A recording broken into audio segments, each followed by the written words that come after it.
Rashad, why you Anyway. didn't hit me up? What's up, Rashad? Hey, Rashad. What's up, Rashad? Thank you, Rashad. Brother, I love you, brother. What's up, Rashad? What it do, boy? Hey, Rashad. Yo, what's up? What's up? Welcome back to the channel. My name is Shot Big Man. If you're new to the channel, this is a road 10K subs, man. Without further ado, let's get into it. I know it's been a little minute since I did a little stream, so here's a little thing, whatever. The GBI investigates officer involved in Cobb County. I've done this short a couple times. You guys might have seen it earlier this week. If you haven't seen the short, here's the full video version of it. Cobb County, Georgia, May 27th. That was what, Wednesday this week? If it's the 31st on Sunday, yeah, that was Wednesday, the 27th. So this past Wednesday, at the request of the County Police Department, the CCPD, GBI agents are investigating an officer involved in Cobb County, Georgia. Cortez Eatmon, 25 of Alabama, was hit and unalived during the incident. No officers were injured. Preliminary information indicates that on Wednesday at about 2 p.m. Eastern, a department store employee contacted the Cobb County Police Department to report a shoplifting incident at Town Center Mall in Kennesaw. As CCPD officers arrived on the scene, they observed a man matching the description provided by the caller, later identified as Eatmon, walking across the mall parking lot. When officers attempted to make contact with Eatmon, he ran away from the officers. An officer gave verbal commands for Eatmon to stop running, but Eatmon refused to comply. Another officer then attempted to tase Eatmon multiple times, but was unsuccessful. Officers continued to give verbal commands until Eatmon produced a weapon and an officer towards Eatmon. Officers immediately rendered aid to Eatmon, and he was transported to a local hospital where he was pronounced deceased. Eatmon's body will be taken to the Cobb County Medical's examiner office for an autopsy. The GBI will conduct an independent investigation. Once the investigation is complete, it will be given to Cobb County District Attorney's Office for review. So that's the GBI's, the police kind of first initial report, the official facts and stuff. Here is the video from the eyewitness that I saw. My lunch break, and I was eating. I'm just sitting in my car listening to music, and I see this guy running, and these officers have fatally shot this black man. I'm not aware of what happened, but still, I see they are trying to revive him, but they shot him like probably 6 to 8 times, and now it's been like 10, 15 minutes, and you can see his body is limp. He's been gone, and the ambulance is still not here. It's been like 15 minutes. But it's like, what, about 5 police cars on the scene because they keep trying to revive him knowing that he's gone. Sitting here at my lunch break, and I was... So there it is. That's the video right there of the eyewitness. And there's some other videos from other angles of people just crying, people going crazy. And here is a statement from a friend of Cortez. Her name is Ayana Ivory. And she says, Cortez Eatmon. Hold on, let me see if I could see it. There we go. We'll do it like this. Dang, boy. What going on? I can't believe I'm making this post. No way you checked out like this, man. I'm so devastated. I really am. We grew up together like brothers and sisters. You know this thing hitting different. You know this is hitting different. When you move, I stayed checking up on you like I was your mama, LOL. I probably got on your nerves texting you, but I just wanted to make sure you were good, just like you would do to me. Get your rest. We love you forever. Please keep his parents and the rest of the family in your prayers. So there you have it. 25 years old. Like I said, he was a JUCO, standout JUCO star in the country, one of the top prospects for JUCO in the early 2020s. He ends up committing to Mississippi State. He didn't play at Mississippi State. And the last I saw online, I'm trying to get this glare out the way. And the last I saw online was that he played for West Florida in 2022. I probably need to adjust the angle because the angle is like bothering me with this light glare and stuff. Let me see if I could switch this thing over here. Hold on. It's probably gonna drop the sound for a second, but I'll figure it out. But I need to figure this out. But all in all, for a 25-year-old to lose his life over allegedly shoplifting at a mall is absolutely ridiculous. of course, the initial report says that he, showed a weapon. I don't know how true that is, and even if it was, the eyewitness says that he was hit 6 to 8 times. Like, was that necessary? You know what I'm saying? Like, it's crazy. It's crazy.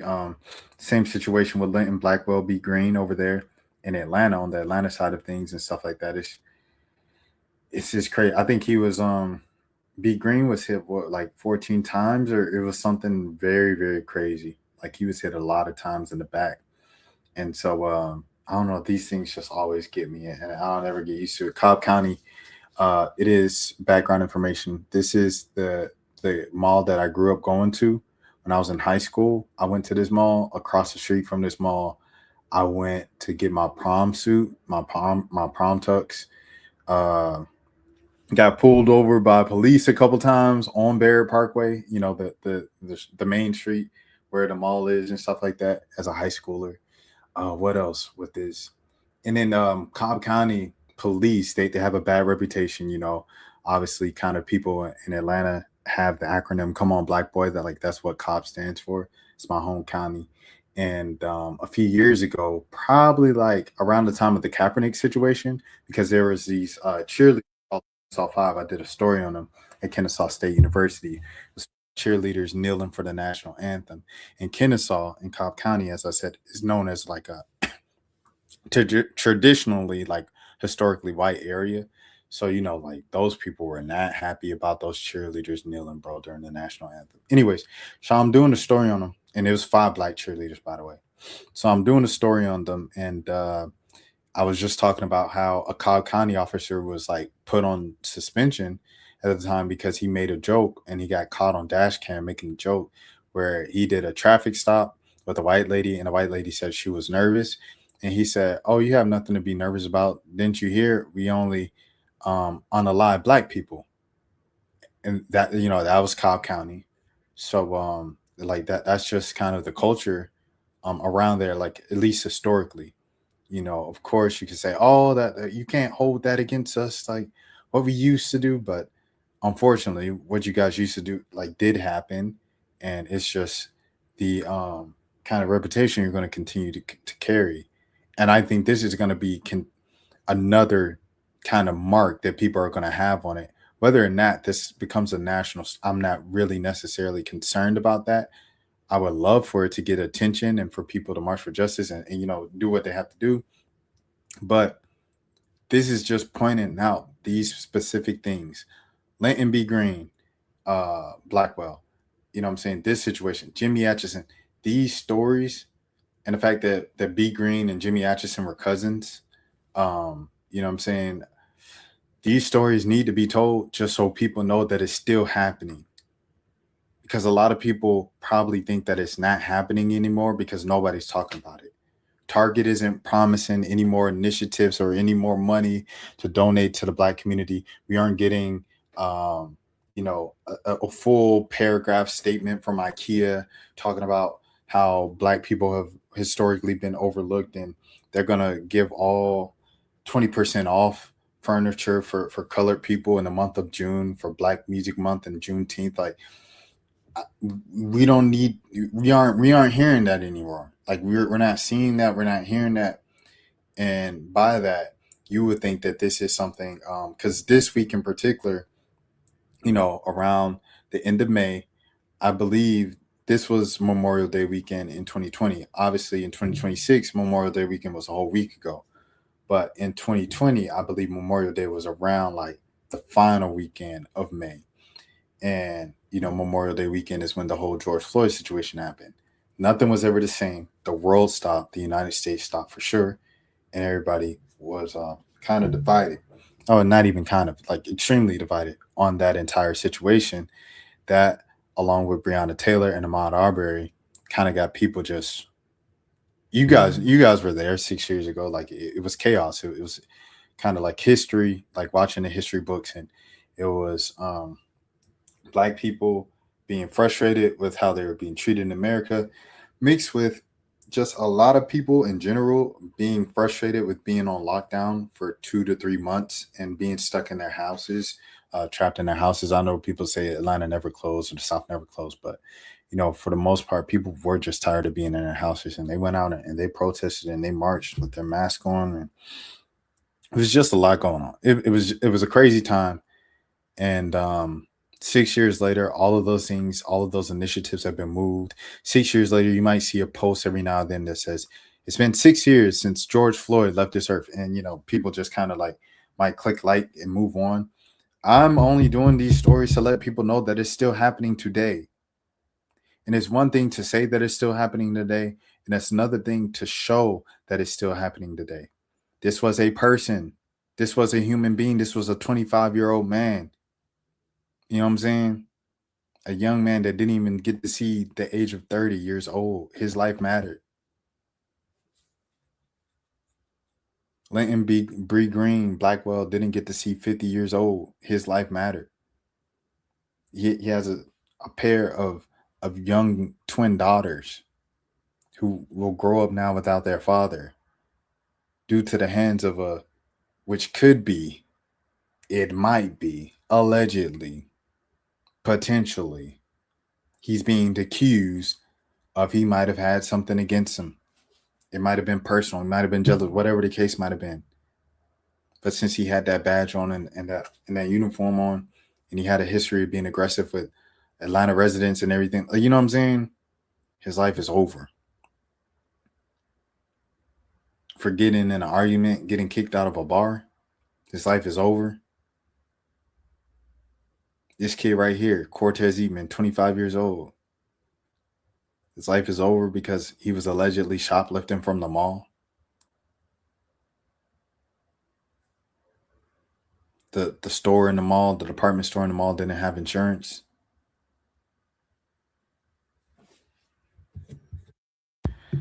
It's not just numbers. It's not, 5 black people were in a by police officers in Atlanta, in Metro Atlanta. It's not that. These are people. It's important to let people know, or just these people have existed, bro. Like I said, he had offers from. Hold on, let me show this. Let me pull this up. He had offers from all these SEC schools, in Colorado and Maryland and UAB. He ends up going to Mississippi State, committed to Mississippi State, never played for them, went to West Florida, but a very standout, highly touted JUCO prospect in the early 2020s. That's all I want to say, man. And then also, let's get into the year. So obviously he had more shots. I think the thing we're looking at now, if we there, is mental health. Mental health with former athletes and current athletes, right? In college. When you look at Eric Gilbert, a kid, once again from my hometown, Marietta, Georgia, or went to school in Marietta, my high school, my alma mater. It's on the cover of Sports Illustrated with Page. Here we go. Hold on. Page.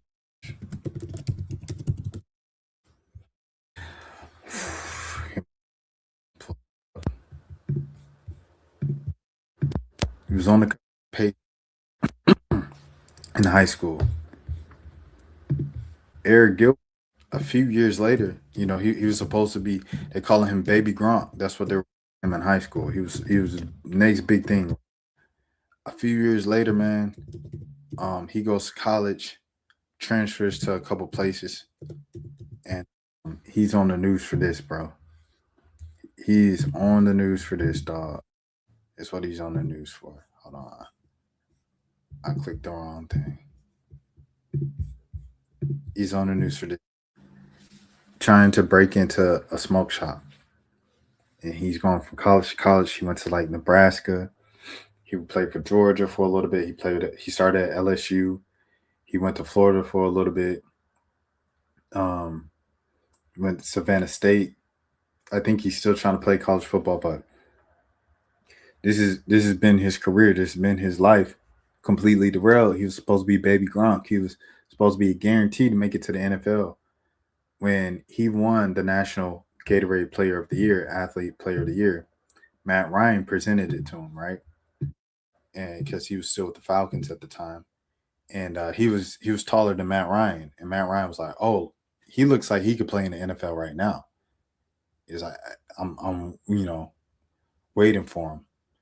He was the National Player of the Year, any sport for all boys in high school in America, and his career has been derailed years to be just health issues, whether it was laced drugs or whatever the case might have been. Saying got him off his rocker, but you see here, and it's just sad, bro. It's sad to see these kids who are obviously talented and stuff like have these kind of situations happen and kind of their mental health slowly deteriorate. I think we need to continue to do more for these athletes and let them know their worth. Keep their minds busy. Let them know early on that they are more than sports. Human beings, they matter. Exist. They matter whether or not they win or lose the game. Mental health is so important with these kids, and that was the last thing I wanted to say, man. That's the last thing I wanted to say in the situation, bro. Because it's just a story you see far. Brandon, Brandon Clark, you know what I'm saying? They say the initial autopsy was a potential OD, right? Reportedly. That's what it was, reportedly. And then in the month before that, he was arrested for, possession. And then he didn't play most of this past season. And now Brandon Clark's gone before his 30th birthday. We see the mental health decline happen so quickly with these athletes. And we just have to make sure that we instill in them that they matter beyond what they do on the field or court. All right. So with that being said, I'm gonna take a little intermission right now to readjust just because the glare in the back is really bothering me, and we'll keep this thing going.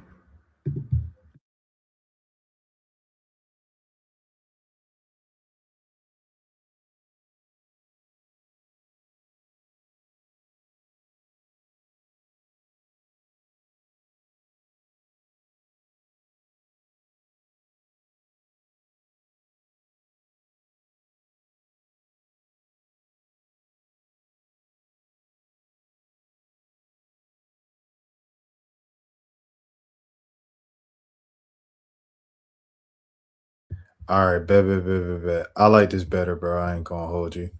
I know it might be distracting with the Roku in the back, but we gonna do it like that, dog. The little light right here that was blinding me, like you couldn't even see my face. I look like an unlocked character or whatever. I'm like, nah, I can't do that, bro. I can't do that. Let's go to the next thing, shall we? Kennedy Carter allegedly dissing AZ Fudd. Dang, AZ really showed her up. I know she was laughing at all that trash talk and did. Becky benched her because AZ ate her up so bad. And then someone said, Cap, LMAO.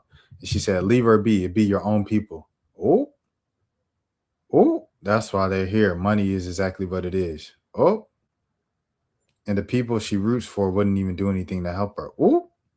By the way, I don't need any help. My coins are good. Uh-oh. She just said, I miss my old life. Leave her be. Not to mention, I made her ankle touch the ground, but y'all can holler at me when my leash is off too. It's completely unfair, even though statistically violence is not even close. She said, Ayo, chill. The real ones know. She said, I miss my old life. Oh, man. That's crazy. She's averaging 20 points a game, like they said on a dynasty team, on a championship level team, bro. Yeah, she averaging 20 points. But she said, but she just tweeted something. She was like, I appreciate all the real ones who've been defending me and stuff like that. She's still averaging 19 points a game, bro. She averaging 20. Coming off the bench. Kennedy, you different. Holly's still my favorite point guard. For sure.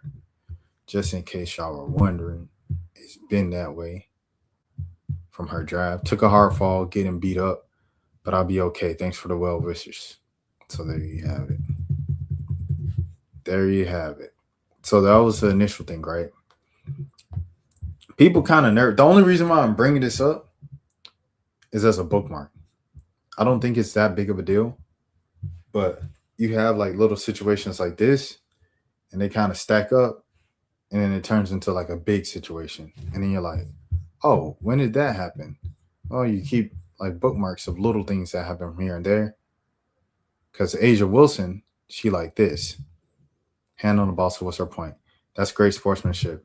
She said, however, you need to make that who you are. Going on a rant about a Ricky with a huge brand who literally smiles and hugs her opponents and has never talked trash, wouldn't even give a slight selly, doesn't help showcase his side of who you are, which is the brand that you need to promote to help your pockets. You're incredibly gifted. Stay out of your own way. And Asia Wilson like that. So that like really turned things up. If it gets tense in Vegas, we shall see. But I think, when you get Kennedy Carter, you get the best scoring guard in the league. And it's like, when you get Kennedy Carter, I don't know. I'm not even gonna continue that. Y'all keep going because I don't know what happened in Chicago. Nobody said anything. Like it was some rumors, but we didn't hear anything for real. I felt like Atlanta's the only situation where we heard something for real, of what happened. So yeah, there's that. Caleb Gordon and No Big Deal. They went back and forth. These are two Christian rappers. For those of you who don't know, No Big Deal is a pretty good rapper, bro. Like a lyrical dude, but he's a vet in the Christian hip hop space. Caleb Gordon is a younger hip hop rapper. He's probably been relevant like majority of the 2020s. And fun fact, he grew up with the dude who's on SNL, the black guy who's like, I like rocks. So yeah, No Big Deal tells Caleb Gordon to repent. And he said, this is the most prideful, egotistical, ignorant take. This is embarrassing. You're letting your haughtiness run wild and got nothing to do with Jesus. Regardless or if your fans gas this type of behavior or not, you need to repent. I think he said, yo, Christian artists, can we please be original? Can we please be original hip hop artists? Like, y'all always trying to sound like somebody else. He was just talking about the art, but he said it had nothing to do with Jesus. I don't think he's talking about Jesus. I think he's talking about the music. But let me watch the actual thing. So here we go. We're going to proper Excel.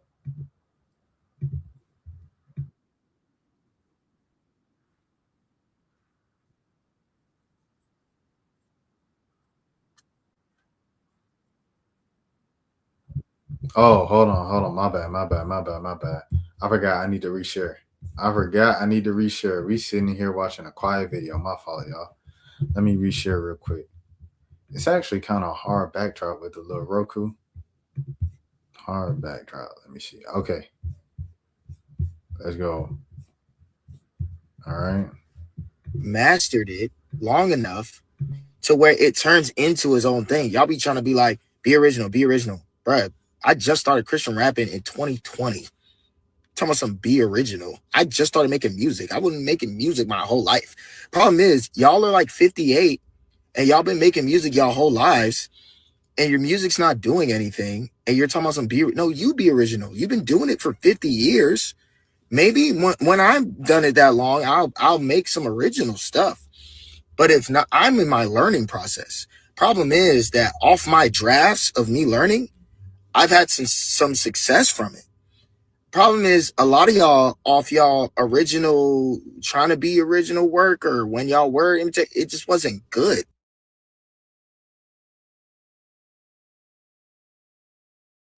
I ain't gonna lie.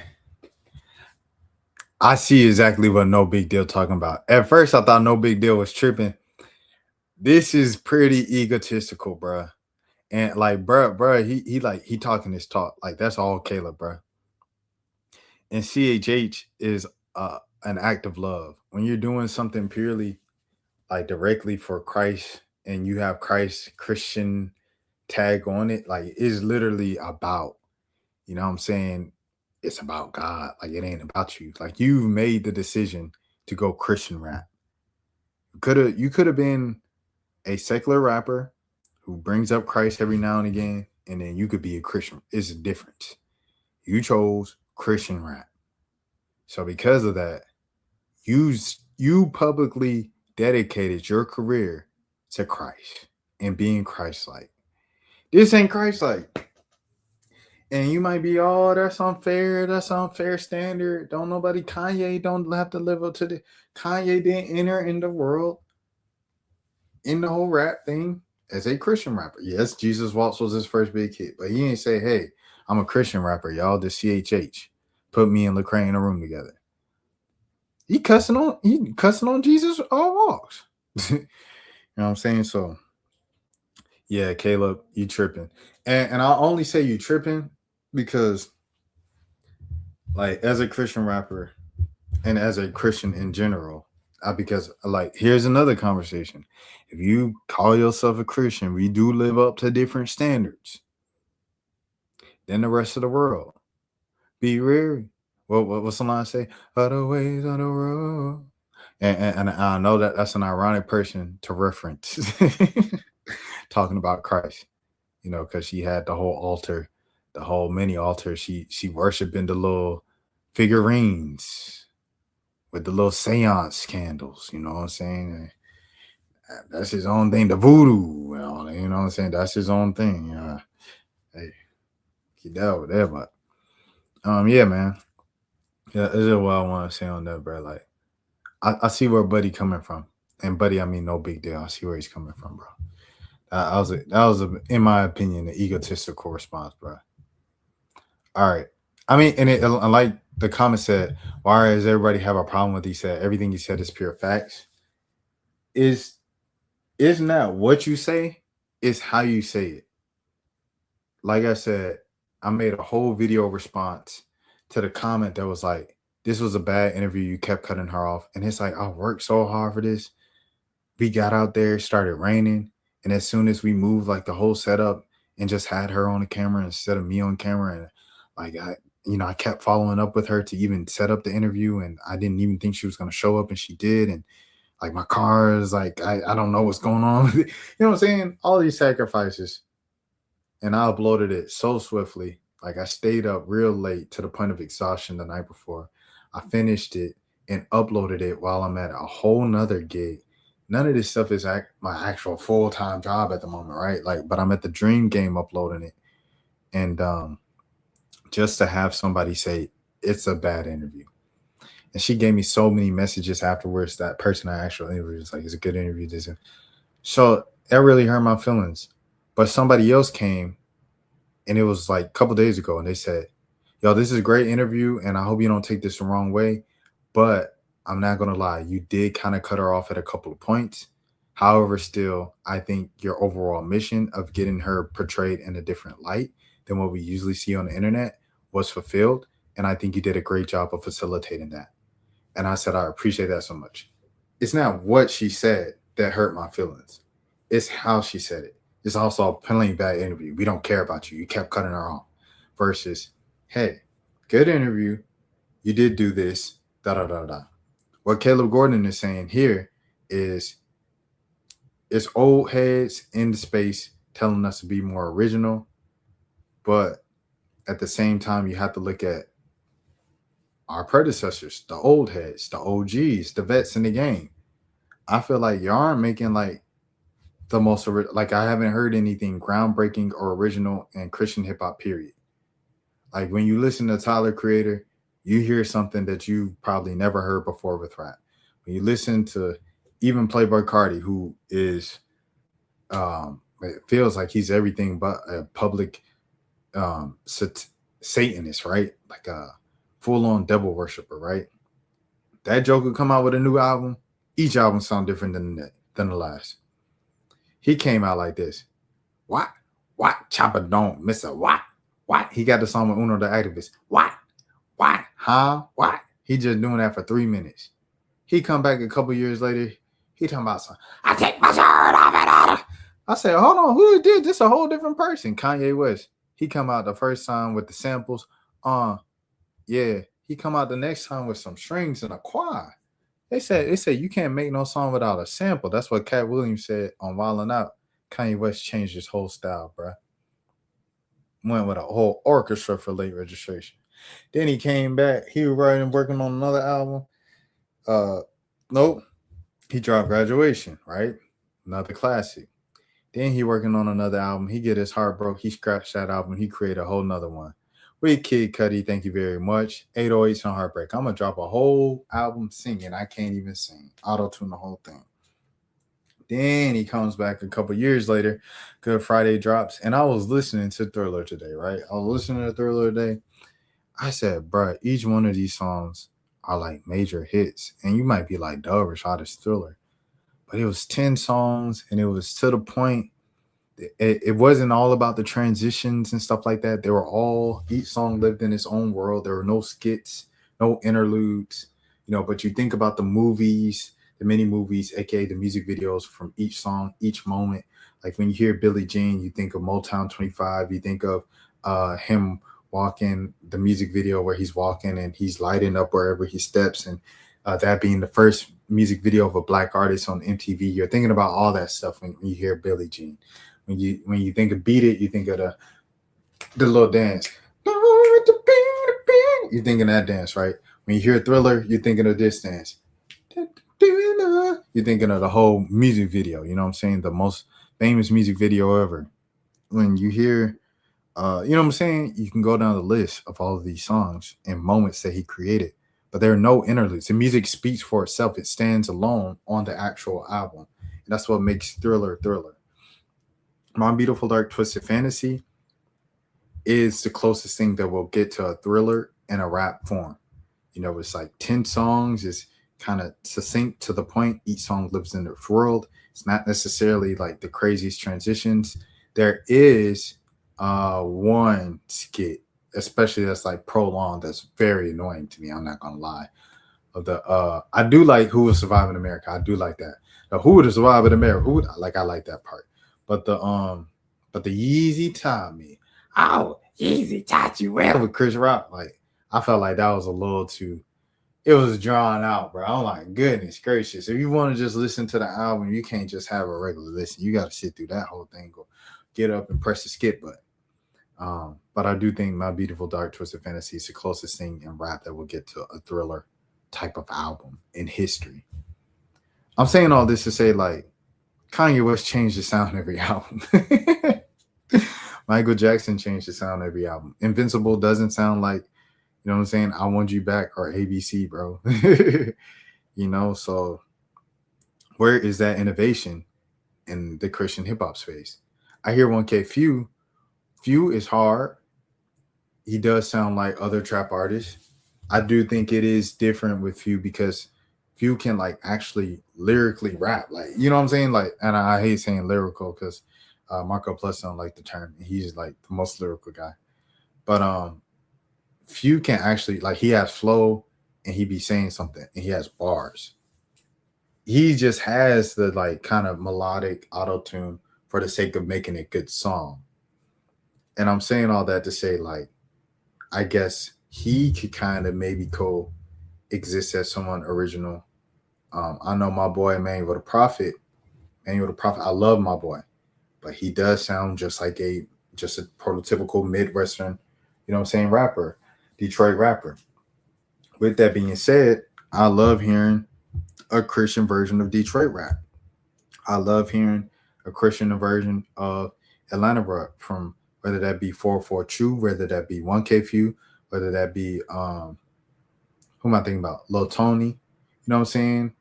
All these kids. Was the other kid name that Tony just did the song with? Cam or something like that. Shout out to him. I was put on by him, by the homie up in Philly and stuff like that. Salute. It's always love. Shout out to Philly, Roots Picnic. Anyways, I'm saying all this, bro, to say there has been no groundbreaking sound broken in Christian hip hop. In the secular world, I feel like we get a different sound pretty often. We haven't really received that in Christian hip hop yet. It's just kind of like healthy alternatives to mainstream fast food. That's what it's been so far. And I enjoy that, but he's got a point. Shout out my brother up in Chicago too. In the mighty name of Jesus Christ of Nazareth. He's got brother Larry and Marv. That's his name. Marv is he the one, bro, for sure. Shout out Marv. Shout out Chicago.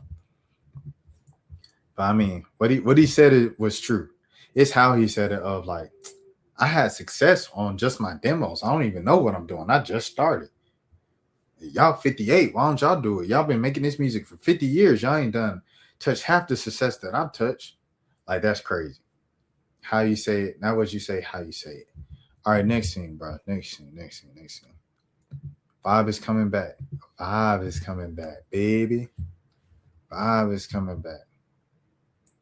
I might just get me the first edition just cause, bro.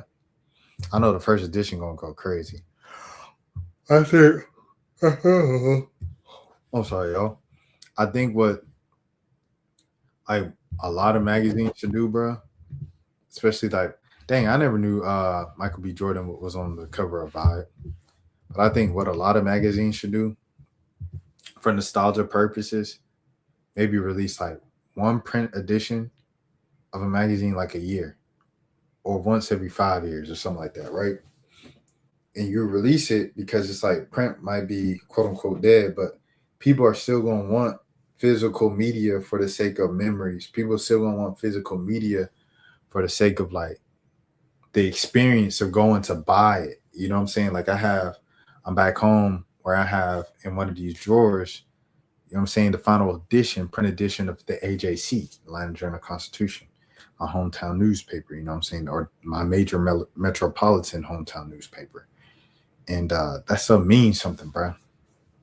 So I'll say this for Vibe, bro, and anybody, any historic, the source, anybody.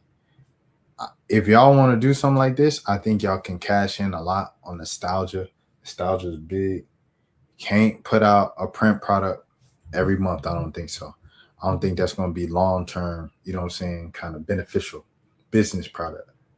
But you can put out a joint like once a year. You can put out one once a year or once every couple years or once every anniversary. And it's going to sell like hotcakes. Gonna need y'all to go all in and not disappoint for real hip-hop fans. Some people were like, is all the writers going to be AI because they like laid off everyone, and they said, they said, is this real or AI? And they said real.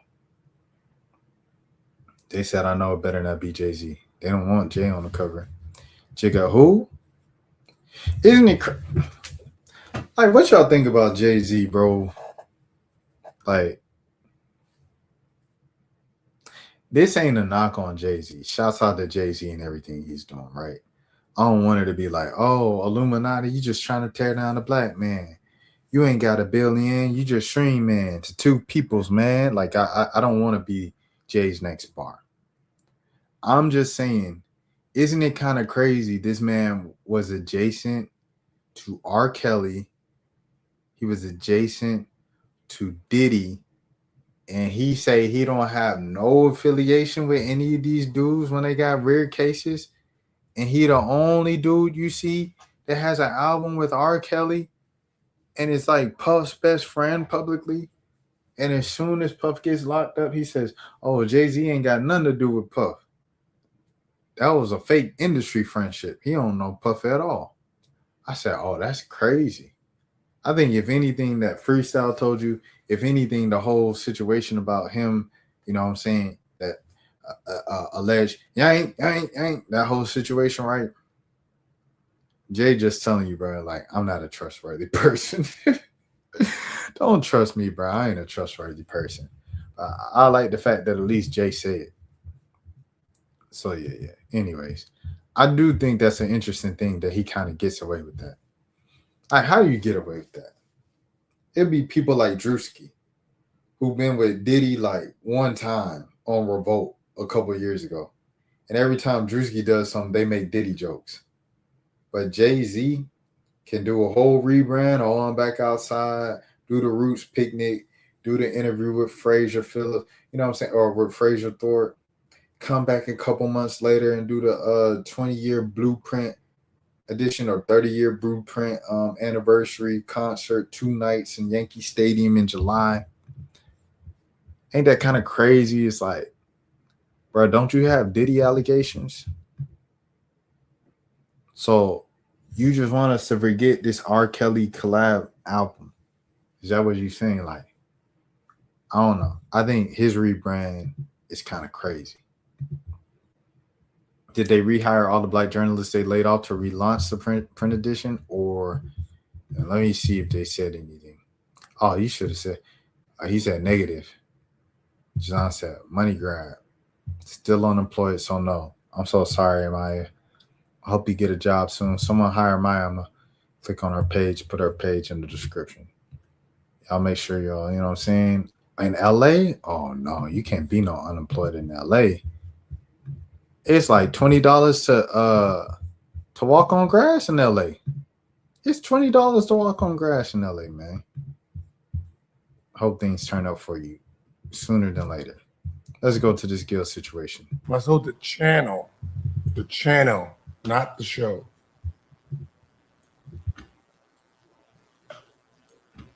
There's a channel. I think people usually purposely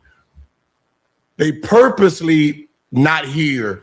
I think I said this like a couple months ago that my contract is up this year, and then after my contract's up, I will own the name of my show. I thought I said that, and I think they purposely nobody wanted to listen. I did 50-50 ownerships to get the foundation because I had no idea what it took to run shows. So now I understand how to run shows. So I don't need, I don't need to do 50-50s no more. That's it. There's nothing, it's called growth. All right, so we saw that in shorts. Watch the short if you haven't watched it. This is some stuff I haven't seen in this long. So now I got to fight all these battles because you got everybody saying all this nonsense about what's going on, and we have yet to talk about it. Yeah, man. Like, listen, there's some things you just don't need to talk about, or it might be in your contract you just can't talk about. Right? Either one works for me because the not saying stuff gets everybody talking. Y'all remember Michael Jackson didn't talk about shit for 10 years. When he did Thriller one he ain't say nothing. It make you speculate out there. Did I get fired on my day off? Is nickname some sellout brothers from another mother? We don't know. We don't know. All we know is I got a lot of time to myself right now, right? And I'm chilling. That's all we know right now. So he said he don't know about Nick. So Nick came out and he explained. Don't cost no more giver. Hey, if you trying to get in contact with me, it's business, man. They said you can't call me no more, man. So look, if you trying to call me, email me. And just email me from now on, brother. They said anybody that answers your phone calls, their ass is through. I said through as in the what? Done for the day? No, they done for. I said who is Gilbert? Oh, who the fuck is Gilbert? Sellout brothers on the next Jerry Springer. Sellout brothers on the next. This man Nick is crazy, dog. Jerry Springer show. And I for sure sold out. Oh man, I sold all the way out. Hey, I was like, fuck Gilbert. I stopped the nigga at the door. He tried to come in his own house while I was recording. I said, hey, this is a place of business. Don't bring that gun shit over. All right, I'm gonna stop. Hey, but email me though, man. If you been, I gotta screen your calls because I gotta let them know we ain't friends no more. The kids like, where Uncle Gil? I said, hey, niggas, there ain't no Uncle Gil no more. You fucking up the money, nice, Nick. Say who is that next time you say. Hey, Gil. That nigga Gil was like, all right, well, I'm out of here then. Come on, Nick. I look like, come on, Nick. What the fuck? That nigga Gil said, all right, if I'm done, all right, we out this bitch. Come on, Nick, let's go. We gonna start our own shit. I said, wait, what the fuck? Come on, Nick. They looked at me. I said, hit a 360, so acting like I didn't know what was going on. I started, hey, you know when a nigga look in the phone, acting, for nothing. I just started looking on my phone. He said, come on, nigga. I said, all right, I'll meet you outside, man. I'll be right there. Let me use the bathroom. That nigga went out the door. I locked the door behind him. I said, all right, man, I got to get this money. I locked the nigga out his own door. Hey, that was the code. Bro, Nick tripping, dog. He said, I got kids to feed. He said, sellout boys. Yeah, that's something. Watch people gonna take Swaggy seriously when he's obviously trolling. Being rich and choosing a company over your boy after your boy is the only reason you got put on and some low stuff. Y'all supposed to ride with him. Instead, you guys stole the show. Nick got to be the funniest dude. If he wasn't in the league, he'd be a hilarious stand-up. Yeah, I ain't gonna lie, bro. Like, people talking about he trolling. He ain't leave the show.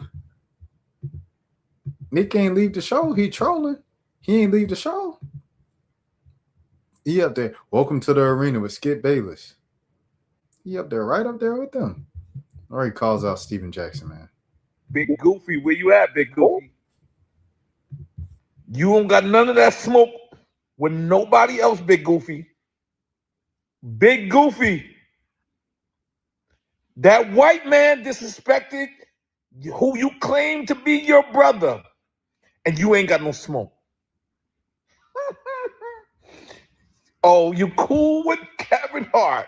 You cool with Ye. You cool with everybody. But when it's a black man, but you ain't got no smoke for that white man. You want all the smoke. Remember, all the smoke.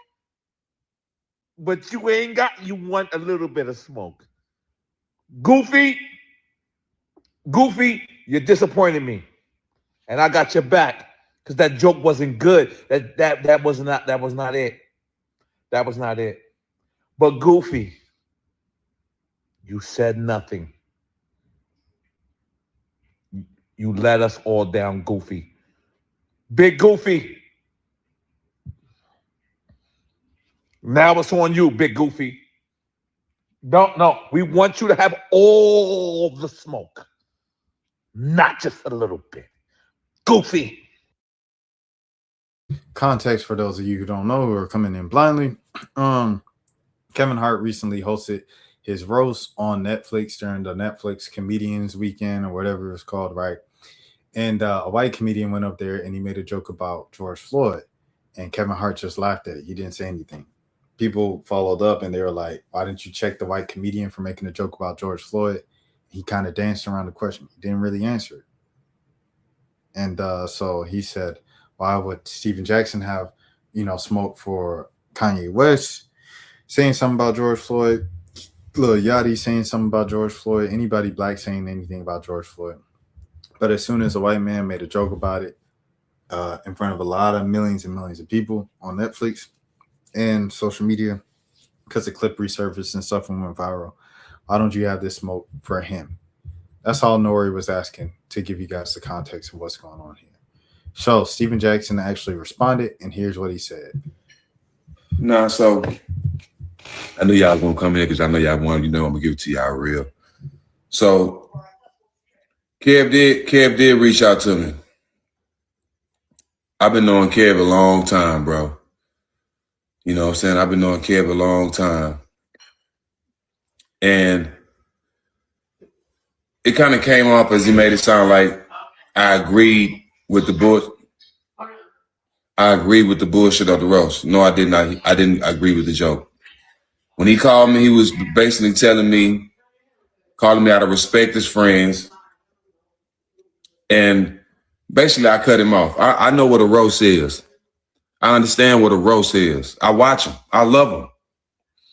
I watch him. I love comedy. I love Kevin. I'm a fan of Kevin. That's my homeboy. I've been knowing him a long time. But the only thing I wanted to express to Kev was it's a lot of people like me that's under the old law that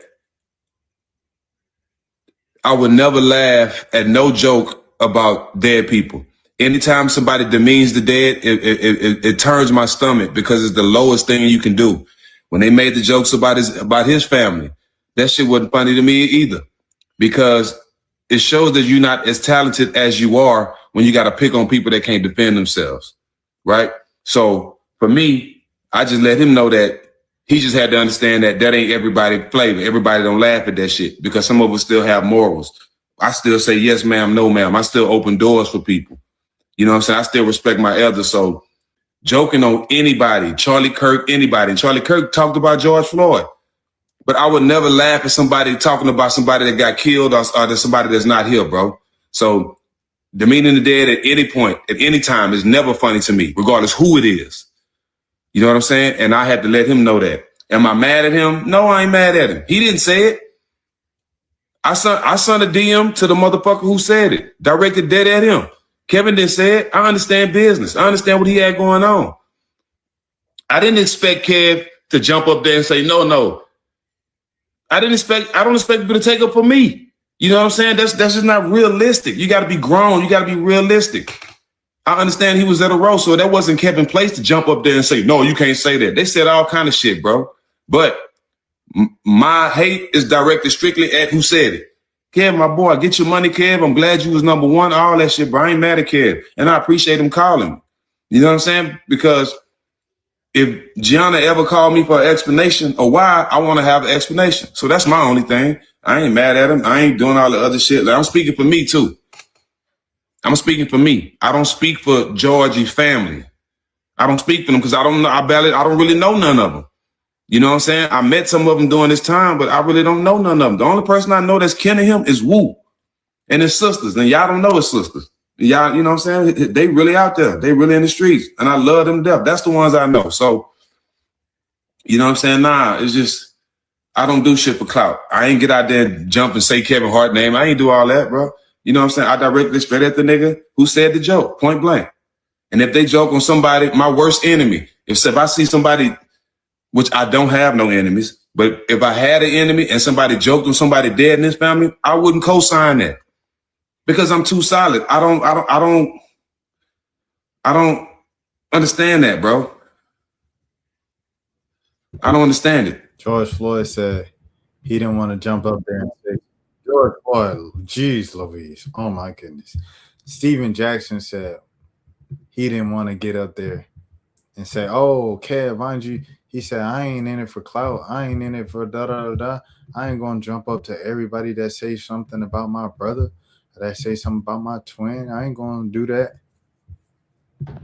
Man, I'm so out the way, man, trying to mind my business.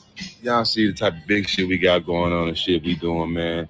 I'm making changes in my life. I'm doing the right thing. I'm winning. I'm just trying not to pay attention to you idiots, man. But, like, it's just hard, bro. Like, Lil Yachty, bro. You've been whack, my nigga. But you think you saying George Floyd name and trying to use his name in the bar that's gonna make people like your whack ass music, my nigga? That shit weak. Y'all the only era that feel like demeaning the dead and saying that shit is cool, my nigga. It ain't. And it's me and the whole Third Ward and the whole Houston, Texas riding behind G, man. Don't ever say his name, bro. None of y'all knew G. Nothing about him. But y'all want to say his name for clout. Put a knee up on his neck. I do joke. That's some weak ass shit, Yachty. But let somebody die in your family. We gonna do a whole skit about it and see how funny it is, bro. Cut that shit out, man. It's only you whack Sambo ass niggas that do shit like that. Stop the. So this is the type of energy that Steven Jackson, you seen it, has for black people. This is what Nori was talking about. Now he's saying, man, I did what I did. I went to him. I DM'd him. No, why'd you DM him? Instead of making a public post like you did for Lil Yachty and like you did for every single black person, Kanye West, we can go down. There's a reason why Nori said what he said. Nori said what he said because he's been doing this for years. It's been 6 years since George Floyd passed. God rest his soul. For the past 6 years, every single black person who has said something about George Floyd publicly that had any type of level of relevance or fame, Steven Jackson came out immediately and shut it down. He ain't say nothing about the white comedian until Nori called him out. It's just a fact. And then to say I DM'd him, I don't do it for clout. The public don't need to know nothing about it. Well, this is what you've been doing for the past 6 years with every black person that done said something about it. So it's just, just pointing out the hypocrisy of like actually what's been going on. There's 5 more minutes in this. I'll just play just for the plot, man. I'm gonna just play for the plot. I'm gonna go on mute. Why you got to pick on somebody that's not here to demean them? You know what I'm saying? So like, we got a great understanding, man. That's my boy. I ain't mad at him. Like I said, I'm speaking for me. I can't speak for nobody else. I won't care if it continue to win. That's my dog. Actually, we got something we doing with him coming up that we already had on the calendar we was doing anyway. So people just want him to be accountable. But like, yeah, it was on his show, all that. You know what I'm saying? Like, I get it. I understand the outrage. And I'm not mad. Shit, I feel y'all. But I'm mad at the motherfucker who said the joke the same way. I am.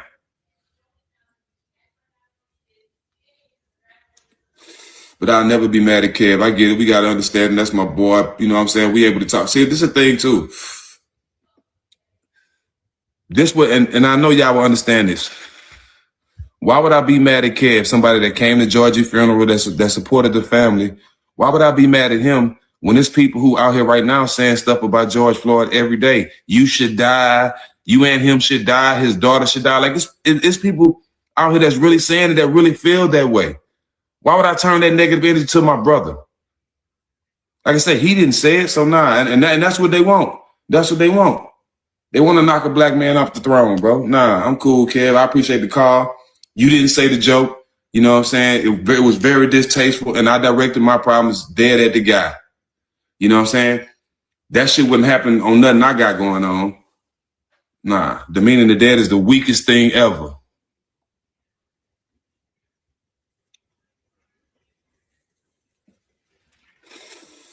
I don't do that.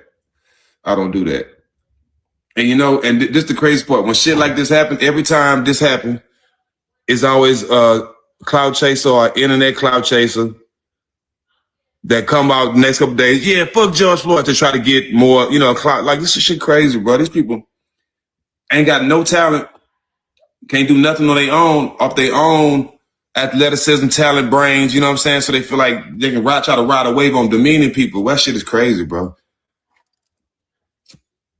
That shit is crazy. But I didn't laugh at the joke about his people. None of that shit was funny, bro. None of that shit was funny. But me and Kev ain't got no problem, bro. And no, I did not say the joke was cool or I agreed with it.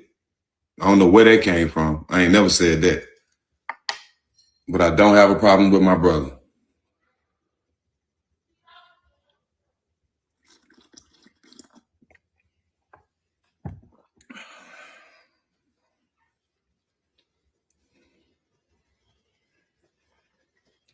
Yeah, you know, I didn't agree with this stuff. He was saying stuff about George Floyd, but even though I didn't agree with the person, I gained nothing for talking about him while he's passed and how he died. I gained nothing from that. I don't want to die like that. I don't wish that on nobody. You know what I'm saying? I'm not God. That's the problem. Too many people want to play God. You know what I'm saying? Just stay over there. Just stay over there, bro. I see right through people. Dog. Hey, man, any disrespect to George Floyd, I'm going to stand in front of it 10 toes for the rest of my life, bro. So, and they should know that by now. You know what I'm saying? I don't disrespect nobody. No dead people. That ain't in me. My mama didn't raise me like that. I ain't got that in me, bro. Yeah, he had to redirect him to say no dead people. Because he definitely disrespects some folks, including Kwame Brown. My heart too big. I do too much for people. To turn around and demean the dead. Nah. I ain't the perfect Muslim, but I'm still Muslim. You know, I smoke and do my thing, but I'm still Muslim. I'd rather be an imperfect Muslim than not a Muslim at all. You feel me? So yeah, I don't appreciate demeaning the dead in no form. You are a weak individual if you got to demean dead people, bro. Point blank. Holding a blunt in one hand and telling the world that you're a Muslim in the other is crazy. Crazy. Next thing, man. Next thing. Deon Cole on Cheyenne Bryant. She's not a doctor. She just plays one on TV. What's up, y'all? I got something I want to say. Normally, I don't talk about stuff that's going on in the news, give my opinions on anything. But today, I want to. I want to today.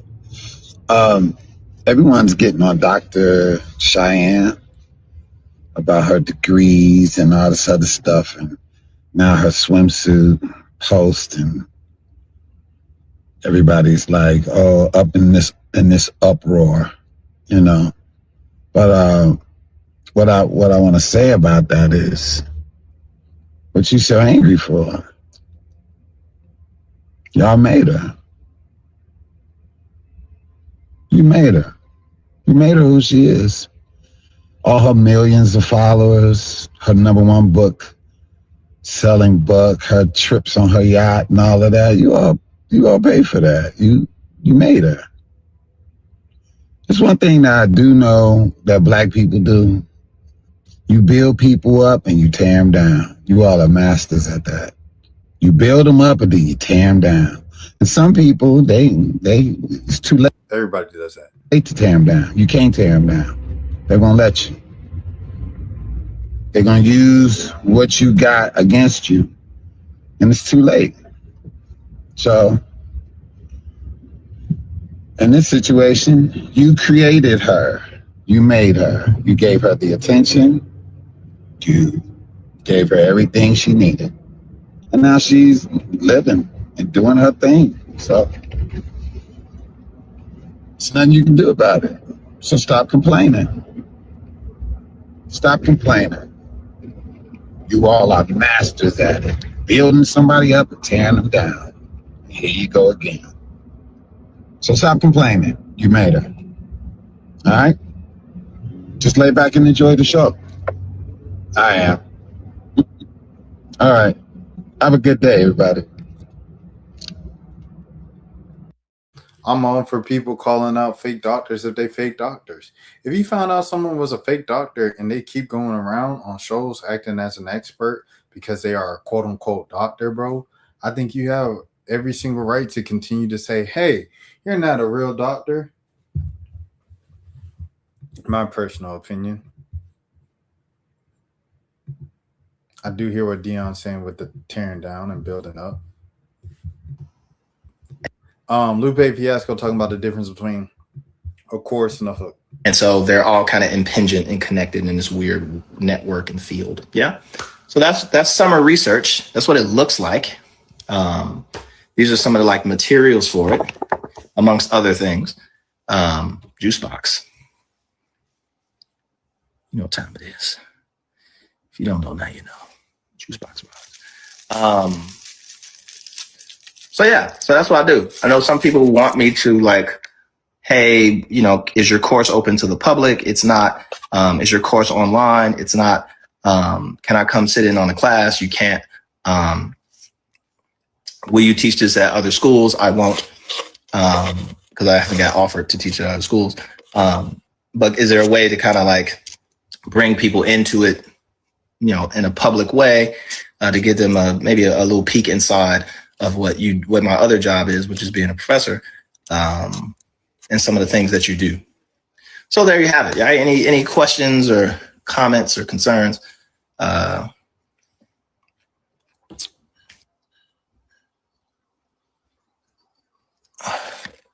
do courses and hooks differ?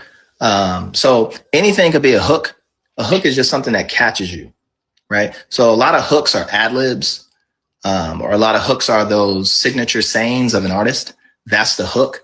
And that hook is so strong. I mean, it grabs you so tightly that people survive just on their hooks. That's the power of a hook.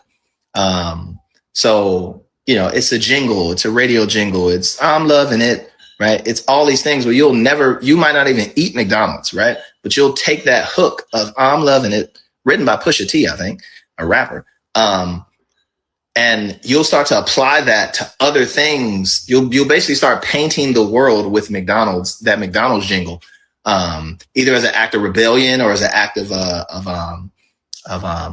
subversion or something like that, or just, it's just a part of your kind of muscle memory. That's just one example. So there's tons that goes back to things like dead metaphors and dead idioms and stuff like that, where it's just these things that are just in the milieu that take up a considerable amount of our deployed language, right? So a lot of what we say on a daily basis might just be these jingles and hooks, right? So you just go through social media, how much cap is a hook? The word cap, like that's cap, or on God, on phoneme, on such and such. You could just have a whole thing of just on phoneme, right? And that's enough no matter what you say. If you're doing this kind of inclusio where you're beginning and ending with on phoneme, it doesn't even fucking matter what you say in between, which is why something like mumble rap kind of works. Again, because mumble rap is just so tonally and melodically slurred, like it's very blurry if we have to give it a visualization, but it's capped off with all of this kind of hook and slang and stuff like that. Again, so when you think of like a hook, it could be anywhere, where a chorus specifically is something that's repeated in a very particular section of a record. It's not just kind of randomly thrown in, like you're not like 7-bar verses with a chorus and then you come back. You could do that, but it's normally 16 bars or 8 bars in the chorus. And the chorus repeats the main idea and reinforces the main idea of the song. And the main idea is something that's somewhat spelled out. It's not just like a catchphrase or like a shock. It is actually like sentences, right? Which hopefully spell out the goal or the main conceit or the main idea, the main direction of a song or what have you. So a chorus is different. And then also, if you want to talk about technically, structurally, a chorus would be layered, right? So it's like of a choir and a chorus, so multiple voices. So you think would be multiple voices versus like your main vocal, which would be like a single track, but you could do a doublet. So you think of like a chorus as a doublet or a triplet, whereas a verse might be a single with certain reinforcements and ad-libs here and there. So again, the chorus is more structural songwriting element, kind of standardized. They can be somewhat asymmetrical in terms of their structure, but normally they're in the same place in every song. Choruses are where the choruses are. Whereas hooks can be all over the place. Hook could be at the beginning. Think of a producer tag. A producer tag is a hook. Like, take key, fuck these niggas up, right? That's a hook. That's a hook. There's some choruses that can be hooks, but not all choruses are hooks, right? You can just have choruses that never hook. They never catch. They're just there to, again, to do the function of reinforcing the main idea of the record. Whereas a hook itself might outweigh the verses, the beat. In some cases, the beat might be the hook, if you want to look at it that way. Where you don't care what the artist is saying, you don't care what the main idea of the song is, you're just more in tune with kind of this hook. And then if you take that structure of chorus and hook, you can apply that, again, text-wide. Text semiotically is everything versus just books, written word. And you apply the concept of hooks to the rest of the world. So you think of there's hook in architecture. There's certain cars that have a hook to them. They have something that appeals to you in a certain way, which like the Cybertruck is a hook, right? It's a really good hook, right? Is it a good chorus? I don't think everybody's in on it, but as a hook, oh man, it's there. You can't escape it. It's driving down the street. You're gonna look at it. You're gonna have an opinion and a perspective on it, but it's a hook. So you think of certain house structures, Jordans are hooks. Do they have a utility? Do they have a function beyond just catching your attention? No, you could say that like it does, but it's, Jordans are kind of dead metaphors in that way. They're a dead idiom because you're not playing basketball. The majority of people, the majority of Jordans in the world will never touch a basketball court. And vice versa. Hiking shoes that'll never touch a mountain, or like, North Face jackets that'll never go to the North Face, right? But they serve a certain function, but maybe not the function that they're intended to. So they kind of become hooks in that way, where a hook doesn't necessarily need to have a utility. Its sole utility is just to catch your attention. Yeah, shout out to Lupe for describing that. I don't think Pusha T wrote "Ba Da Ba Ba Ba I'm Loving It." I do know Pusha T wrote a diss song to from Arby's to McDonald's. So let me see. Hold on. Did Pusha T write McDonald's jingle? He co-wrote the McDonald's jingle in 2003. However, he sold his publishing rights for a one-time flat fee of $500,000 and no longer receives ongoing. What? He wrote "Ba da ba ba ba." I'm loving it. What?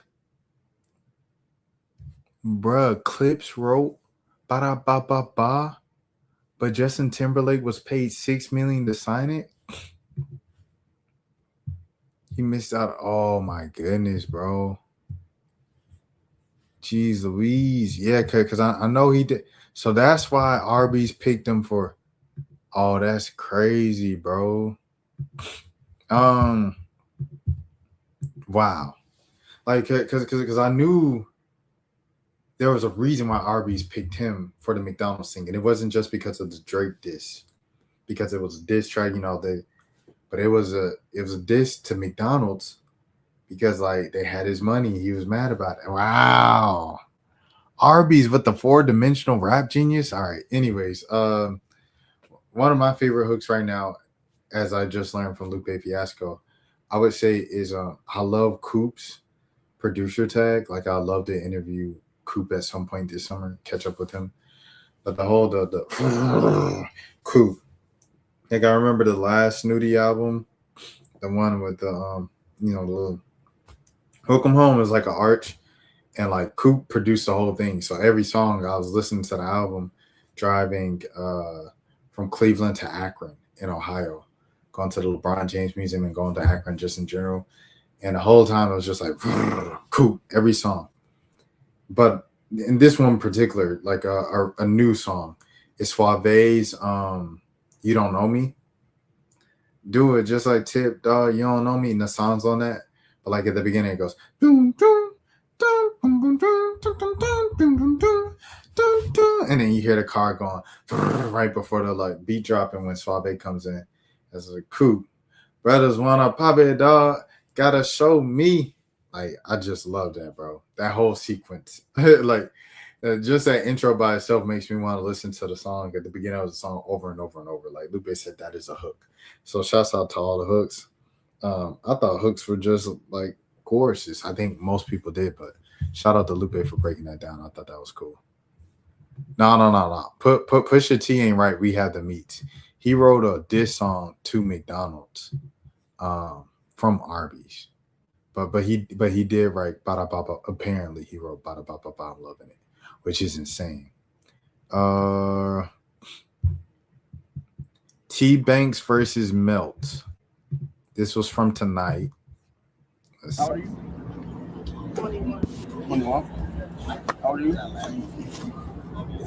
You know a lot of booze. You know what I mean?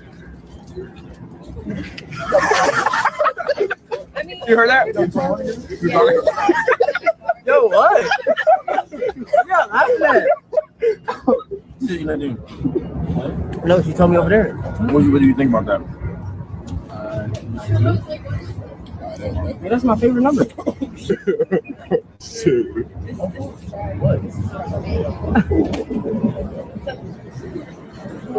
It's some 19-year-old girls you plan on making. Yeah. To me, it looks good. Okay. 20-year-olds that I'm hitting.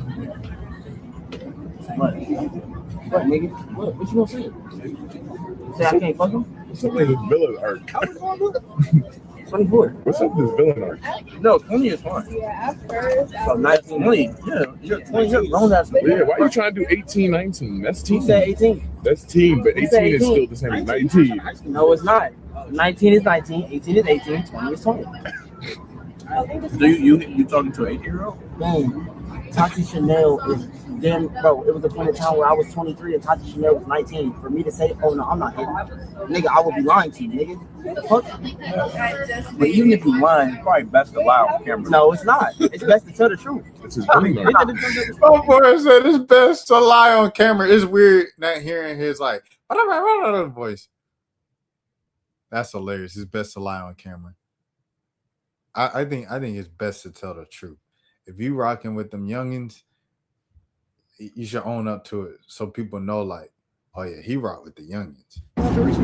Exactly. She is bad. And she bad as fuck. So you said you would hit an 18-year-old? Huh? You're saying you would talk to an 18-year-old? No, I wouldn't talk. Fuck? Yes. What? Holy shit. Yo, I'm about to move. No, you were ignorant. No. He wildin'. He wildin' 100%. He wildin'. Yo, he's not a good person to walk around on camera. He's straight up, bro. Like, what are you gonna say? Like, nigga, I'm a real nigga. And what's crazy is he done fucked 18-year-old. Like, what the fuck? It is different though these days, bro. Cause this was like, and this is gonna sound crazy, I already know, but it was, I feel like, socially acceptable 10 years ago. It's just this recent thing of like the internet's kind of done it with like, oh, you weird. You 22 talking to a 19-year-old? Like, I'm like, bro, that's a 3-year gap. Like, especially if the 22-year-old is like an entrepreneur and the 19-year-old is an entrepreneur, like, and they're both not in school. If they're in school, that might be a different thing because the 19-year-old is like what, like a freshman in college? And a 22-year-old is probably like a senior in college or a junior in college, you know? So it's like, I see it from that point of view, but even still then, they're both in college. Like, I don't, you know what I'm saying? I just feel like the internet has gotten a bit weird with people who were previously considered okay. That's genuinely what I think. So you're telling me if she graduated high school yesterday? See, look, that's a real issue. Like, what do y'all saying? No, but you gotta realize. Yeah, he changed the whole thing now. Shout out to Janky Rondo, but he changed the whole context of the situation, saying you graduated high school yesterday. That's not what he said. He said a 19 or a 20-year-old. He didn't say 8. Mel kind of said 18. I'm going Tati Chanel. Yes, of course. That was crazy. 18, no matter when it is, okay, still 18. Look, so whether it's the beginning when she turned 18 or high school or at the end, she's still 18. So listen, what I'm telling you is there have been females, no bullshit, and this is the thing. I said that, but I say that to say I'm being real with myself, right? If there's a 19-year-old and I see her at the club, I think she look good. There are 19-year-olds that get in the club. She showed me her ID and she showed me she's 19. And she bad as hell, nigga. What? What? So you gonna do this even at 30? You need to get killed. No, I'm not. I'm not gonna do that at 30. I'm 24 years old. All right. When you turn 25? November. Yeah, you gotta. Yeah, that's fries. Man. And then listen. As I get older, my standards are gonna change. But I'm 24 years old. I'm 24. I ain't gonna lie. He don't sound too crazy. It was points in this conversation. He sounded insane. He don't sound too crazy saying this, bro. Like this, I feel like this some Twitter stuff. Now, like you said, 18, just graduated high school, crazy. You 24, that's crazy. In anything over 22, bro, you should not be even looking no really 21, to be honest. If you're 18 and you just graduated high school and you're 21, don't even, that's crazy, bro. To be honest. But yeah, 24 and 19. Yeah, it's kind of wild, but I see what he's saying, bro. He say that ain't gonna be the standard forever. There are niggas in college right now that play college football. They are fucking freshmen. What are you talking about? But you gotta understand something, gang. At 24, though, you are a complete legal adult. You can buy alcohol, you can play the lottery, you can smoke cigarettes and all that. She just left geometry. No, what y'all are saying, at that point, you're touching. I have set morals for myself. No. I'm not gonna talk to an 18-year-old. But I'm being completely honest. There are grown women in Atlanta right now with their own crib, their own car, that's not in college, that are grown ass women that are 19 years old. What the fuck? They are mature 19-year-old women. They are women. They're not girls. Listen, that apartment shit ain't gonna work on me. No, all that says she got an apartment does not mean that she's still not 18 years old. Wait. Listen, realistically, at my age, I'm not talking to nobody unless you're of the age to drink. You have to talking. I'm saying fucking. But I'm saying that's even. But you better talk. No. Mel wilding with that one. Look at Rondo. Mel wilding with that one. I ain't gonna hold you. He wilding. You like, the way that you saying it, I ain't lie. Like Jeffrey Epstein might be your cousin. Listen. No, you're related to Jeffrey Epstein. He said he would be in a relationship. But like, even but fucking is worse. I would. No, it's not. Imagine you got. Hold on, wait. Imagine you just got done cracking and you like, damn, that was good. She's like, yeah, my 18th birthday was last week. Like, what? Yo, nigga, you know how bad it was to take it out of proportion. You telling me your eyes want to come out your head like, what? All right, you know what? Next question. Have you hit an 18-year-old? No. 19? Yes. At 24? Oh, no. I had 18 when I was 23. No bullshit. Nigga, that's not crazy. You said 18? She was 18? No, I had 18 when I was 23. No bullshit. Oh, no. Yeah, he was violent. He wilding, bro. 18, bro, 23, you old enough to be a college graduate. Nah, you 23, you wilding. Nigga, that's not crazy, bro. Wait. 18. Majority of relationships, their parents be 17 years apart. No, but mind you, hold on. We all men that sit at this table. It will be a dream come true. You 18, you just going to college. Dead ass. No, you talking about us fucking older bitches? Exactly. Men. It's not gonna look the same. See, exactly. That's what I'm saying. But I'm saying though. But listen, you gotta understand. Women can be predators too. That's real shit. There's Jeffrey Epstein. A woman is not a predator. A woman's female version of Jeffrey Epstein. You're talking about predators. See, that's where the conversation goes left. Because let me tell you. Hold on, what you're saying, you're one line away, like you're one missed birthday away from being a predator at that point. Okay. lying. I ain't gonna lie, T-Bank spitting that real. I'm serious. Like, bro, you hit. But listen, when you're 18, having this conversation in front of the woman though is kind of like, it's got to be uncomfortable for them. They got to act like they're not hearing them. They got the loudest conversation, and I know they definitely not listening to their own conversation because it's not as interesting as what they got going on. They got the cameras in their face. He acting like he don't see the cameers. It doesn't matter when. So that's when you make it weird. You're making it weird. No, that's not weird. That's weird. No, it's not. I'm 25 and talk to an 18-year-old. Why can't you talk to him? Why you can't talk to him at your age? You can't. You can't pull girls your age. I do. Why can't you get some older? Older is very sweet of the juice. Bro, I talk to women that's older than me. What are you talking about? I'm saying that I don't be like, oh, because you're 19, I'm not gonna. Huh? Sure. You like to be liked. Right. And they like kids. What is it? I'm sorry. I was like, that's don't get sensitive. That is a wild joke. Like 19 ain't a kid, bro. It ain't a kid, but 24 and 19 makes sense. 24 and 18, you wildin'. 23 and 18, you wildin', in my opinion. I feel like 18 is wild because you just, you know what I'm saying? It's too close, bro. That's weird. No, that's weird. You the one. You're 20. No, I'm saying I don't play about shit like that. Don't say that I like kids, bro. That's weird as fuck. Like, hold on, Mel. Don't let the drink. No, I'm not letting the drink get to me, nigga. That's weird. You just said I like kids. That's weird. I'll say it again. That's weird though. But I'll say it again. But that's weird. Okay, but I'm saying I'll say it again. No, I'm saying that's weird, my nigga. But I'll say it again. Like what? But don't let the drink get to you. I'm not letting the drink get into me. I'm saying what I was saying if I'm sober. Oh, all right. What I'm saying, I'll say it again though. Oh, all right. Anyway, like I was saying. Don't get mad at me because I don't agree, nigga.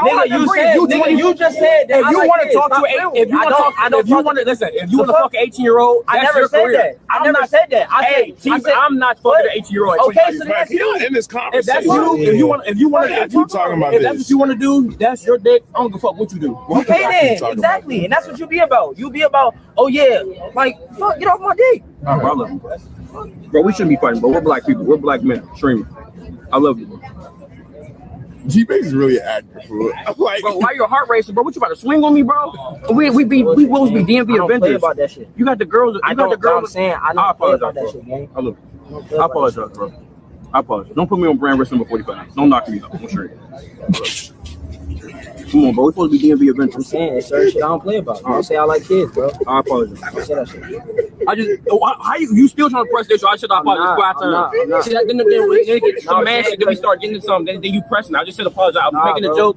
I'm making it easier after 5 times. Then you keep going. That's what I'm saying too. I just tried to adapt you a 5 times. I just apologized 5 times. Now I'm gonna start getting irritated because I just said my fault. But I just said my fault though. Okay. And I just said I'm trying to adapt you up. And I tried to make it smooth by trolling and making a joke, but you keep going. I'm not going. All right, so chill. I just say my fault. All right. I just said I fought my fault 7 times.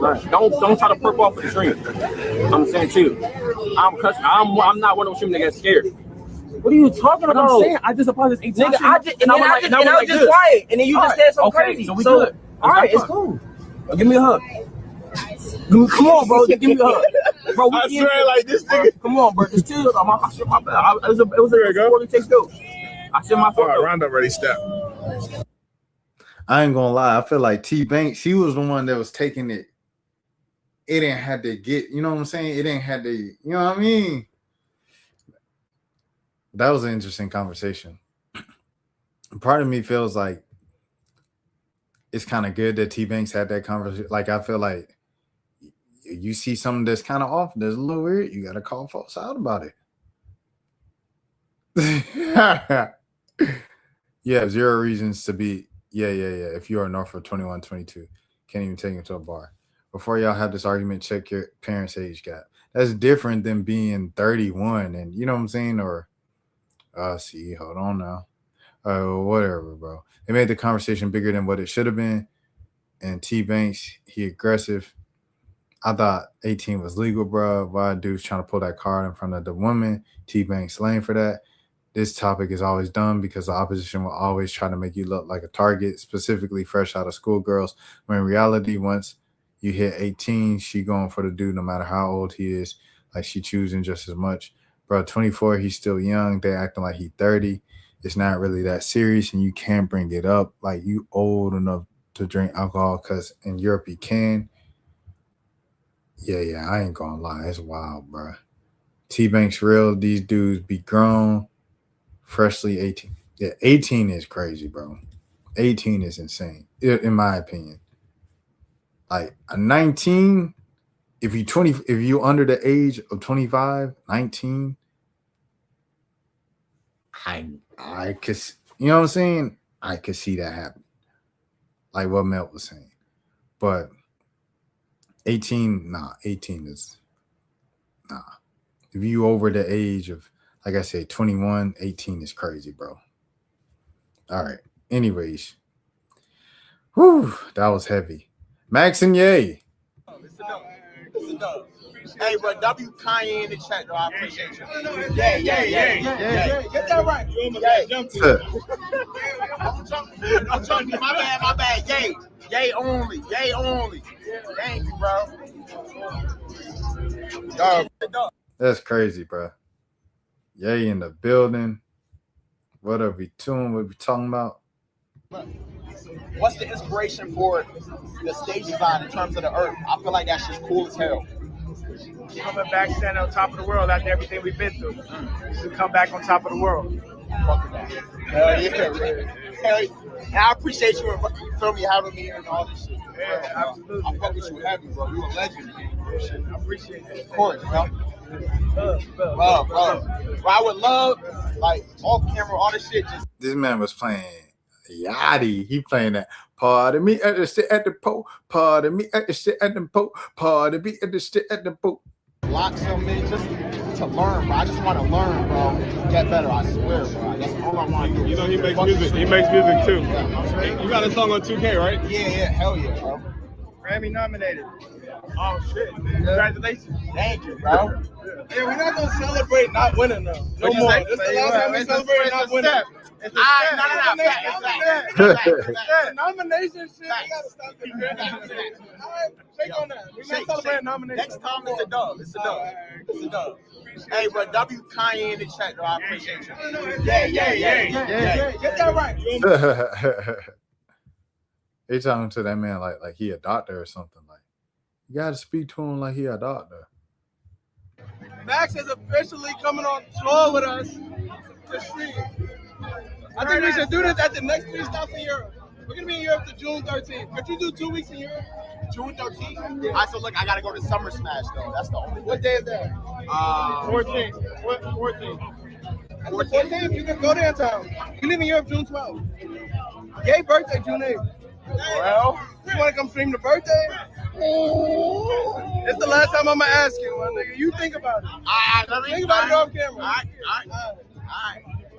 Chat, this is the greatest 30-minute stream of all time, though. For real. Hey, dreams do come true though. But listen though, we keep working. We gotta keep working, bro. This don't mean shit if we don't keep working, bro. Remember that, bro. You gotta keep working, bro. On God. I want to see the rest of the Ye shows the rest of the summer or not. Let me know. No, Dad. Hold on. Oh, wait, hold on. 30 seconds. It's a yes or no. Bro, that's toxic. It's a yes or no. Let me know. No. I got brand deals and shit. I want to hear your story. Bro. You say you was gonna let me days this summer. You say you was gonna let me sit with I it changed though. my mind. You want to stream the rest of the Yeezy shows, the biggest artists, the biggest in the world. Or not? Everyone say do it. Yeah. Say no more. We outside. Just tell me when. Max is officially Yeezy now. You're officially Yeezy. So don't use the K letter. The K letter. Yay. The K letter is crazy. That's that man birth name. What are we doing? Most Def on there is crazy though. Most Def and Tony Williams. I gotta say what's up to Tony Williams. Trick on the vocals. He sings quite beautifully. Don't you agree? I said I know Most Def daughter made Not My Problem. Like y'all know I love Layla and everything like that. Like I know I use Not My Problem because it's like the most hip song, whatever, right? I know she made the TikTok song and everything like that. Because Gap Year, by the way, was the album of 2024. By the way, I always got to say that. Shout out to Liam, by the way. He carried the torch and he held that little, you know what I'm saying? As Layla working on the new music and the new album, Liam done carried that torch and he done filled all, you know what I'm saying, my void for all the Layla music that we missing right now, right? Shout out to Liam, shout out to Harlem, shout out to New York. But seeing Most Def on a Twitch stream, on a Playboy Max stream more specifically, it's crazy. And I gotta say what's up to Tony Williams. That's my cousin. On the vocals, he sings quite beautiful. We Major is insane. Anyways, Make, help produce, etc. Music to make the world a better place. Like, that's the vibe.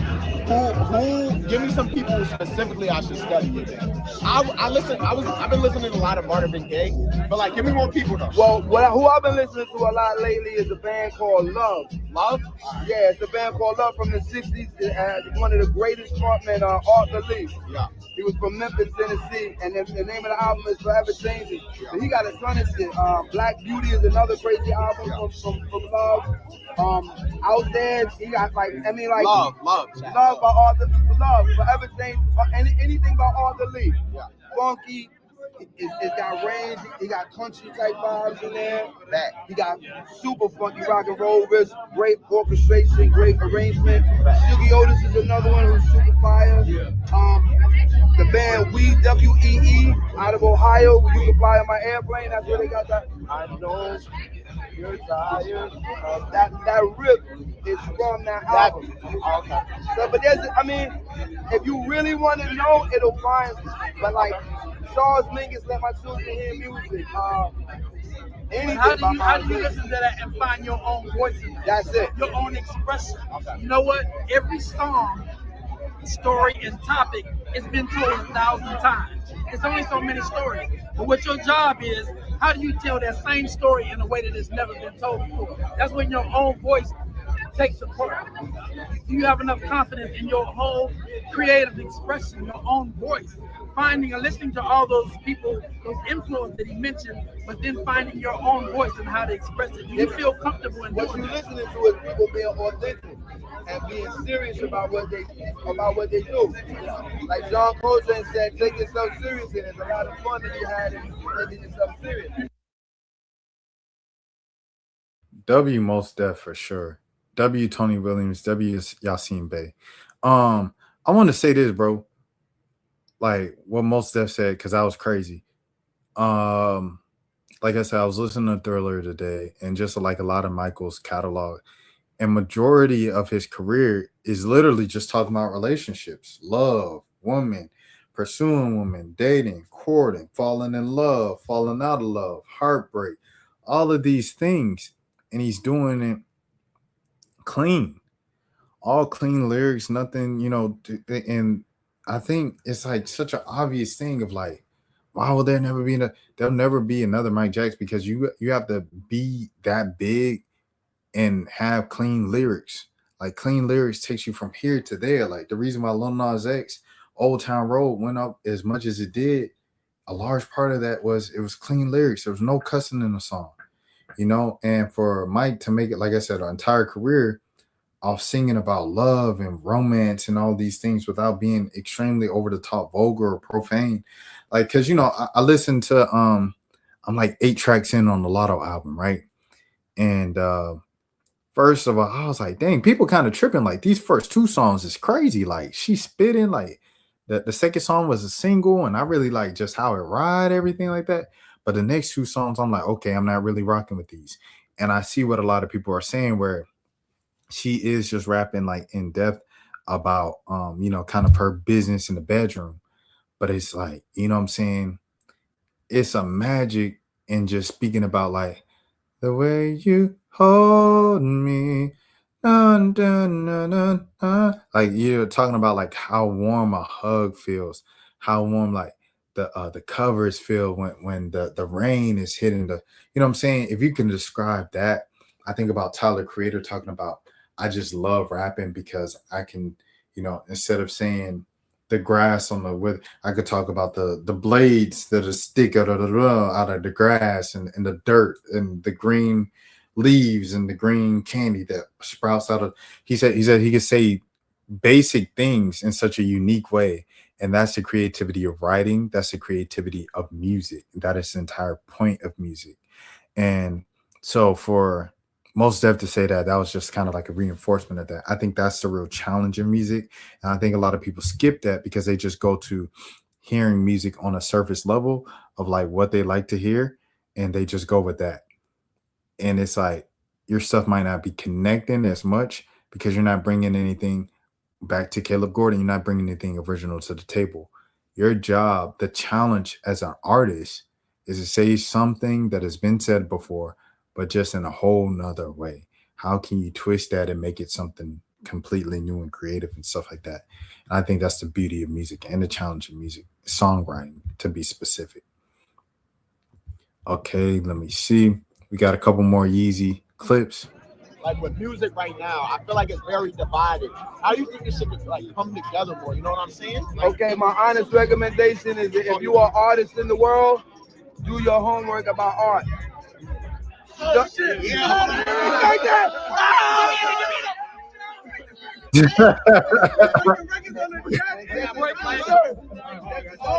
But seriously, artists in general, but black artists particularly, need to do their homework about black art. Don't just study the game theory, study the history. And don't just study the history of the shit that you into. Study the history of great black artists. Whatever medium that they work in, not just music, you need to know the great painters, the great writers, the great architects. You need to understand history. Because as you say, you're gonna learn. You gotta know all of your elders left a key in there for all of us. So that's what I do. I do my homework. I study the painters. I study all of the great musicians. This man saw, yeah, he lost everything. He threw up the 5 for the for the screenshot. Max is stupid, boy. Next, let me see. Maybe here in 2026, you saw the hits, you saw the vibe, the energy, you know, and it's just the beginning. So like, yeah, I mean, this new Bully album, I think is fantastic. I think it's important, and it's trending well, but it's gonna age even better. Yeah. So just keep up, but listen to the great people. To be great, thank you, listen to great people. I appreciate you guys. Likewise, man. Thank you. Continue success, man. Thank you. I ain't gonna lie. If I'm talking to Most Def, I would have asked him about some movies too, bro. Like, I seen this comment. It was like, my boyfriend, every time he saw a black dude in a movie, he used to just ask, "Is that Most Def?" Like, Most Def is so legendary, bro. Like, but I don't be thinking Max be knowing, bro. I ain't gonna hold you. I don't think he fully knows. Like, he knows more than, you know what I'm saying. Respect to Brody, because he's away and he's learning and stuff like that. He knows more than Kai, but he still doesn't know like enough. But I would say that because you got to give him a little grace, because Max is like 10 years younger than me. Yeah, Max is like 10 years younger than me, so you got to give him that grace. But Lareezy's that age, and Lareezy knows like darn near as much as me, you know. DDG saying he's retiring. Got another legendary run, and I'ma leave. So whenever you see me go on a run and I'm going stupid and I'm back averaging fucking 20, 50, whatever, just know the ending coming. I'ma leave. I'ma let you niggas miss me because y'all take me for granted. Y'all think I'm fast food. Y'all need to start treating me like Morton's Steakhouse. I want to be treated like Nobu. You feel me? You only come to me when you want to take a bad bitch out. You feel me? You trying to get your best fit out when you want to pull up to me. Y'all niggas pulling up to my shit in hoop shorts and drawers and shit. You feel me? Hoop shorts and dirty ass t-shirts. I'm gonna give y'all another. This man right here, bro.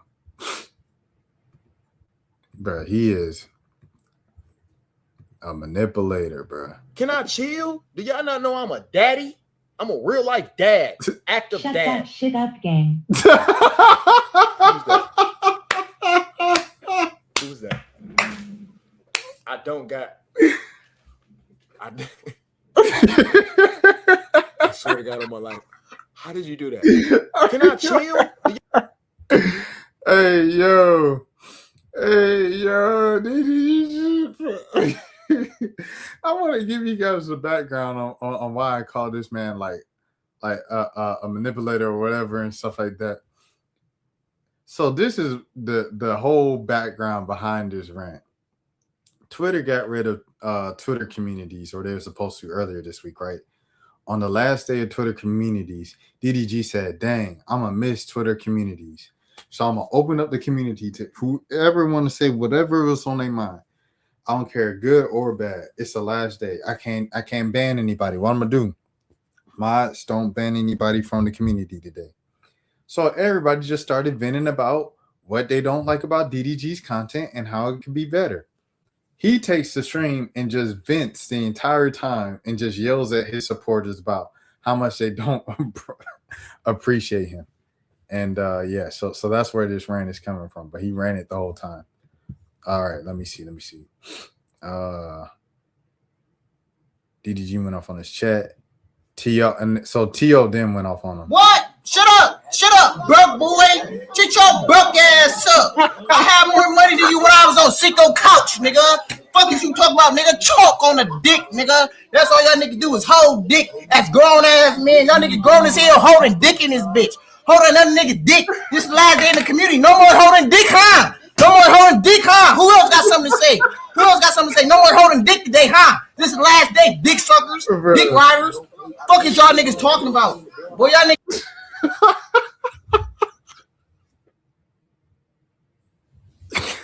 So one of the reasons why people go off on T.O. is because he's a part of Capaholics, DDG's mansion group. And T.O., like a large part of the reason why he's in it is because he's DDG's cousin. He's been doing content with his cousin for a long time. Moved him out from Michigan to LA, the whole nine and stuff like that, right? So people on DDG's community, they complain about everybody else in Capaholics, not to Shay Frost or DDG. And they complain about all of them. They say, these boys lazy, they barely stream. When they do stream, all they do is smoke. All they do is gamble. They don't have nothing entertaining, nothing da-da-da-da. And so the last day is what T.O. decided to do to go off on the community. As you can see, the whole community, they was all fed up with them. And they said, it's the last day. You can no longer do what y'all was doing. Another clip. It was a meme of the little kid that was playing. He thought he was playing a video game with his older brother, but the controller was unplugged. He said, "This how they do T.O. on tour." T.O. was opening for DDG on tour and stuff like that. But shout out T.O. man, keep striving, bro. So then after all of this, someone brought up an old Cinco clip, and Cinco, for those of y'all who don't know, he was supposed to be a member of Capaholics when they originally announced it. He got kicked out because he did a video where he was like, I don't like how the group is trying to make it seem like there's a leader in the group. We should all be equal teammates. That's what a team is. And he got kicked out the group after saying that. So apparently he said this in the time or whatever. He said they switch up on a gang when it gets sticky. Y'all know how it get. finish it. That young man is an imposter. I think that's when they were beefing. Like it's not a real group, bro. Like that ain't real. Them ain't real. Like, and I'm not saying like speaking on as far as everybody individually. I'm just speaking as a group. That's not a real friend group, bro. That's not a real friend group. And you know the niggas, you know the person says something so crazy, all this crazy ass shit, like just devalue a nigga, discredit a nigga. You know what I'm saying? Tell a nigga I wouldn't be shit and I can't make it without a nigga and nigga made you, nigga you drive this and this and that. You feel me? It's like, and then I'm like, man, I'm out this shit. I ain't finna argue with you, bro. You a kid, bro. You mentally a kid, nigga. Like our friend group was always based off of the ranks of popularity. Like last year I was at the bottom of the rank. If I put up to the club late, nigga tell me, nigga, it's over. Like you can't even get in the club. Like various times I try to leave our group chat, you know what I'm saying, and defuse the situation, you know, but like I said, the nigga felt like he was the program. He ran the program. You know what I'm saying? So a nigga kept adding me back and just turning a nigga down, like coming at a nigga in real disrespectful ways, talking to a nigga like a friend would never talk to. Then like, you know, the person came at a nigga very disrespectful. You know what I'm saying? Very childish, very immature. You know what I'm saying? Like turning a nigga down. Like it was to the point it wasn't even about what I came about anymore. It was just some way deeper. You know. Overall, nigga said all this and that. I said I'm gonna lead a group. Nigga try to wave some money over my head, try to wave a gambling deal. Like, send a screenshot like, oh yeah, you finna lead a group. I bet I was finna bring this. If I was finna bring this here to y'all, send a little screenshot of some money. I told him, man, fuck that money. Fuck that, nigga. That made me feel like you don't even know me even more. Cause like, nigga, if you know me, you know I don't give a fuck about that. I thought going to the house, nigga, I'm finna make millions with my friends. The nigga told me, gang, put that shit aside, bro. Like, come on, please, bro, put that shit aside. Like, you could just like, y'all gotta like each other. You gonna make more money, bro. It's business, bro. Like, think about the business, man. Fuck the business, bro. Fuck business, bro. That's not what I signed. If I was all about business, I'd rather be on my side. I'd be self-employed there, nigga. Literally, like I go be on my own, nigga. I'd rather go make some shit on my own, bro. That's not what I stand for, bro. That's not what I'm about. Maybe you niggas consider like what y'all been doing, sitting around faking it with a nigga and only kicking it with a nigga because the nigga brings some type of benefit to a nigga life. But me, I can't do that for it.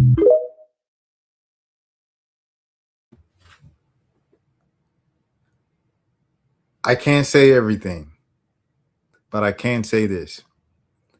I saw what Cinco is describing with the particular people he's talking about occur in an emotion in real time the last time I seen these folks. You guys saw how they treated me, and I'm just someone who interviewed DDG over the years. I'm not even someone who was actually, you know what I'm saying? But I saw how they treated folks, and I was like, okay, this how y'all treat folks? Okay, bet. Got it. A lot of respect was lost that time. A lot of respect was lost that time. In real disrespectful ways, talking to a nigga like a friend. At the end of the day, it's all about respect. You know what I'm saying? JoJo. I drive a Rolls Royce to the grocery store to get Amazon cards for my fans. You think I give a fuck about what JoJo think? JoJo 1, 2, 3, 5, 6. Fuck JoJo, nigga. The fuck? Fuck you, nigga. Where JoJo at? Fast track, nigga. Fuck you, nigga. The fuck is you? Fuck you. Fuck you. How many times I gotta say it? Fuck you, nigga. What you gonna do about it? Tweet? Nothing. I'm leaving the world. I don't care. I don't care. I don't. Why he dissing? I don't. Bro. Millionaire. He really dissing his fans, bro. Yo, he doesn't realize that he is pushing more and more of his fans away after 2 years of doing this. How many fans you think you're gonna have left? It's honestly because you say like you care. This is funny. You streaming a long time, bro. Bro, why is he dissing? Why is he dissing his fans? Oh my goodness, bro. Props to Dean. Oh, that's how I know this is old. Weeks ago, matter of fact, niggas clowning Dean the Great. Niggas talking about, oh, he got slapped, blah, blah, blah, blah, blah. Now, you there. You ain't talking about the shit no more. Niggas pulling up when the party lit every fucking time. And if you ain't watching Dean the Great, you're watching them on the motherfucking clips any goddamn way. Pulling up when the party lit. 3 weeks ago, matter of fact. I ain't gonna. That's a fact. That's a fact. But he was just ranting about anything, boy. Want it? All right. Okay. All right. It's time to bring on Dan, cause we still have some more reactions, but we're gonna do them with Dan, man. So Dan, I hope you ready. Excuse me. Come on, Dan.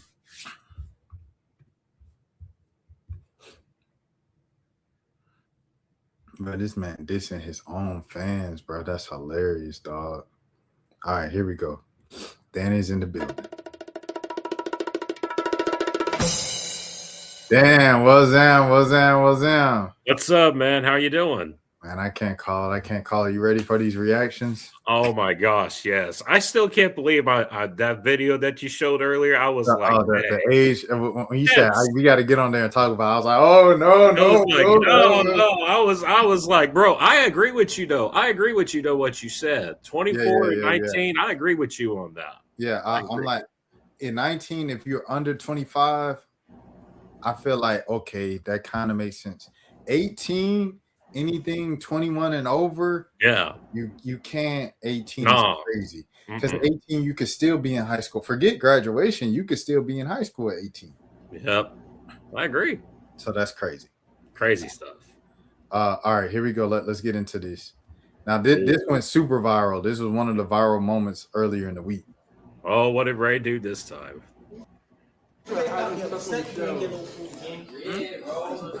Because, bro, you said that's regular, so you go through the day with not eating. It's not about taking shit from people, gang. I'm gonna tell you that from right now, gang. I said that. Why you acting like you Ray? You stop doing that, gang.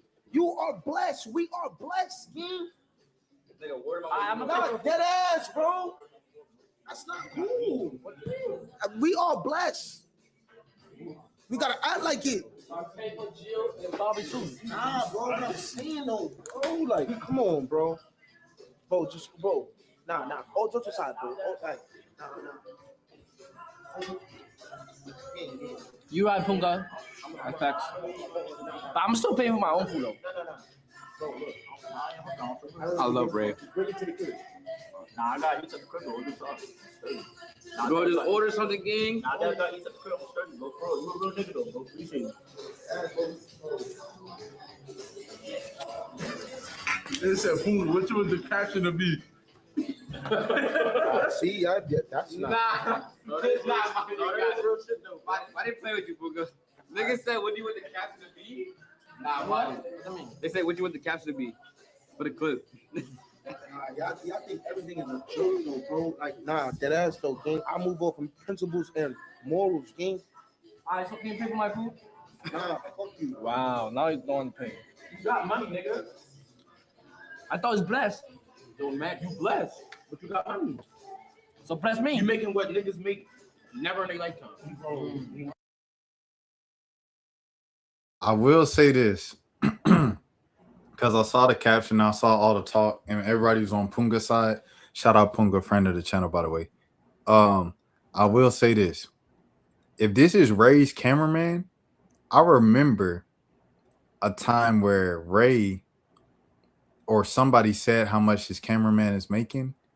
His cameraman's making like $70,000, $80,000 a year. If you making $70,000, $80,000 a year, and they out eating seafood or whatever, that joker can pay for his own food. To be, isn't that like? Because let me see the caption. Is it cameraman not being able to pay for food? Oh no, it said it was his friend. Oh, okay. If it was his friend and not the cameraman, yeah. If it wants someone who worked for him, who he pays. If it's just a friend, no. You got to pay for the friend. If you're rich, you have to pay for the friend. If you're rich, bro, Yeah. you have to pay for the friend. What would you think, Dan? But before we get into the rest of this, because there's more clips from this. Yeah, I just want to say, what the heck was Ray eating? That looked like a freaking lobster or something. Yeah, it was a crab leg. It looked like, bro, a crab leg. That's how you eat a crab leg? Yeah, well, yeah, he didn't crack it open. It was like he was just kind of like eating the top of it. You got it. No, there are better ways to eat crab legs than that. Oh my god, you got to crack the legs open. You got to crack them open. You can't just eat it like the sushi. You can't do that. Little meat at the top. Yeah, you gotta crack it like that.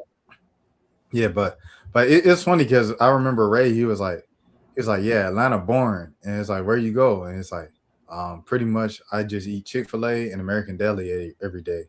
I'm like, that's why I was born. You ain't even doing like real Atlanta stuff. man. Because they not teaching him. Because they not from Atlanta. These dudes from New York. Anyways. Yeah. Next scene. Here's Ray's reaction. I want to say what I want to say, bro. I want to be real, bro. I'm not trying to do all that fucking acting shit, bro. Like, if I don't want to pay for your shit, I'm not gonna pay for your shit, bro. It's that easy, bro. Bro, at the end of the day, this is my money, bro. At the end of the day, I control my money, bro. I don't give no fuck. If I don't want to pay for your food, I'm not gonna pay this, bro. I'm not paying for nobody's food, bro. I've been like this, bro. Bro, you can't ask my mom, bro. I feel like I got that shit from my mom, bro. My mom is cheap as fuck. I feel like I got a DNA from my mom. That's why I'm this cheap. I gotta throw that shit, bro. I'm a kid, but I do got peer pressure, bro. And till this day, I still think I shouldn't pay for that shit. I'm gonna fuck. But if I gotta pay for Kai's food or some shit, bro, I'll pay for his food, bro. Like, if you mean that's Kai, it's Kai, bro. But like, bro, those people are not Kai, bro. You feel me? I want to say what I want to say, bro. I want to be real. Nah. I can't go with that, bro. I can't go with that, bro. I feel like if you have enough money to go out to eat and you have enough money to pay for somebody on an occasion, it's different if you got to pay for the whole table. Excuse me, and everybody expect you to pay for the whole bill because you're the richest person at the table. That's different. Because you can't do that. That's how you go broke. Paying for everybody's meal at the table every single time, $1,500 bill every time you go out to eat. That's stupid. Yeah. But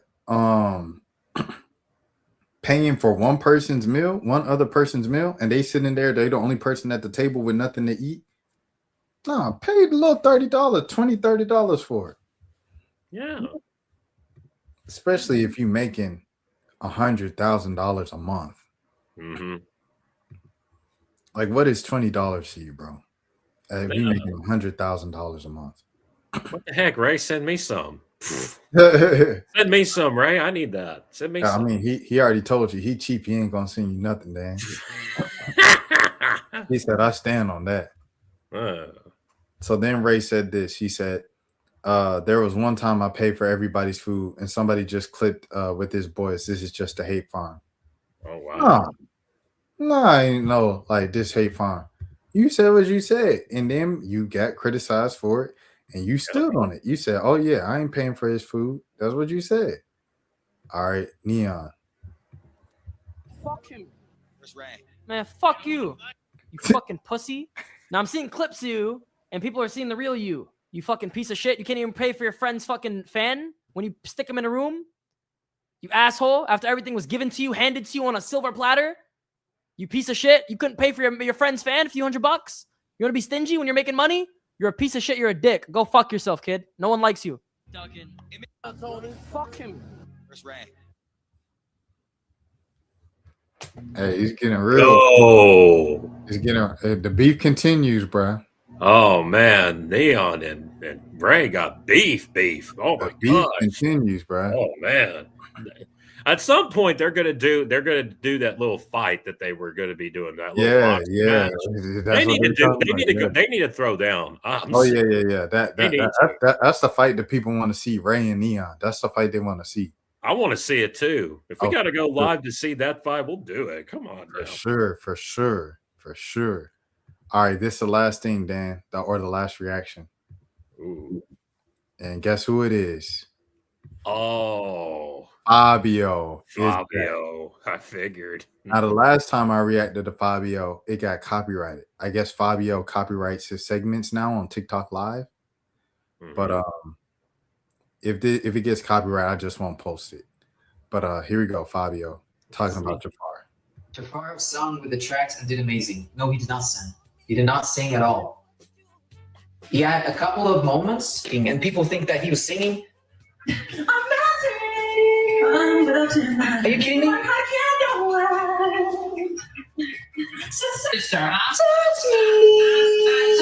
Touch me. This here was just forced. This was completely forced. Here we go. Fabio, you'll never be related to Michael Jackson. You aren't Michael Jackson, Fabio. Jafar Jackson regardless how you feel about his performance, he will forever be Michael Jackson's nephew. And he performed Michael Jackson better than you dedicated your entire life to try to perform and imitate Michael Jackson. Respect Jafar Jackson. Sensational job, Jafar Jackson, on the movie. Congratulations on all your success after the movie and the public's reception to it. My issues with the movie had nothing to do with your actual performance. So salute to Jafar. Yeah, yeah, exactly. It's crazy, man. It's just crazy, crazy stuff. Woo. You want to disrespect his family and everything like that because you think you're Michael Jackson? Buddy, let me tell you, you don't have an ounce of an eighth or a 0.08% of Michael Jackson's talent, buddy. Michael Jackson is the greatest entertainer to ever live across any form of entertainment, ever. He's the second most famous human in human history behind Jesus Christ. This is a fact. Don't disrespect and act like you could be Michael Jackson because one person on TikTok Live told you that you look like Michael Jackson. You'll never be Michael Jackson, no matter how hard you try. Jafar will be more Michael Jackson than you'll ever be because he was born with it. You gotta leave that man family alone. Yeah. That's it. That's all I had to say. Because some people get it twisted. Yeah. They think they get a couple followers, they go viral a couple times. Kanye West put them in a music video. They think they Michael Jackson. You're not Michael Jackson, buddy. You're Fabio, whatever your real name is, because your last name probably ain't Jackson. Yeah. You're not Michael Jackson, gang. Nah. I will say this. I was just listening to a Michael Jackson song over the weekend. Oh my gosh. Papa Dan had to try to do the moonwalk, bro. Oh my gosh. Dude was trying to do the moonwalk so bad. He almost fell. I said, bro, don't do that. Hey man, Papa Dan was just feeling the groove, man. You can't help it when you hear Michael Jackson, man. No, I know. Michael Jackson was the truth, man. He's true. the guy. And Fabio, you out of pocket, bro. That's it. Yeah. But Dan, what's up, bro? What's up? Oh man, there's a lot of stuff going on in the sports world right now. Obviously, you got the Spurs beating the Thunder in Game 7. I have some things about the Thunder. I really do. This was a team that was supposed to be going back, win the finals back to back. That's was what we were talking about. And you let SGA do all the ball hogging, and there's no secondary player when J-Dub went out. Bro, Caruso's not a secondary ball maker. He's a backup player. You know who didn't step up in that series? Chet. Chet was the one that needed to step up. You know what he did? He acted like a stop sign. Bro got ran over by Victor Wembanyama. Chet Holmgren's like 7'2", and Wembanyama's 7'5". Like, what the heck? That's supposed to be a matchup for the ages. And Chet was acting like a stop sign. Like he just got out of the way. Come on, bro. You can't do that. But in other news, I mean, congratulations to the Spurs. It's the first time that the Knicks and the Spurs are meeting in the finals since I believe it was 1999 or 1973, I believe. If I'm not mistaken. 1999. That's pretty wild. There's a lot of storylines going into this matchup. Obviously, Cat versus Wemby. I think that's going to be a fun matchup. Jalen Brunson versus De'Aaron Fox. I think that's going to be a good one. The biggest X factor is going to be OG Anunoby. I think OG is going to have a very good series. No matter, I think whoever he's going to be on, he's going to be the best defender he can be. I don't think Josh Hart is going to guard Wemby, because if he's on Wemby, Wemby's going to run all over him. I'm sorry, but I think the Knicks got this series in 6 games. I say Knicks in 6. I got Wemby getting his first one this year, man. I got Wemby getting his first one. Ooh. I think it's probably gonna go 7. Ooh. 7. But I got Wemby getting his first one. My whole prediction since probably like the second round was that Wemby was gonna win his first one this year. Yeah. Especially after game 1 of the conference finals, where Wemby just like hit the logo shot and blocked 8 shots and was yelling at the crowd and stared at the bench and all that on the road. Like, I was like, oh yeah, he's gonna win this year. But I think as a result of it, a team is gonna take a Damar too high in the draft just because they feel like they're gonna need a tall guy. Yeah. And that's not necessarily, you need a good tall guy. In fact, you need a great tall guy. Getting just a tall guy just because he's tall is not the answer for Wemby, bro. Mm-hmm. You saw, like you said, you just gave your rant on Chet.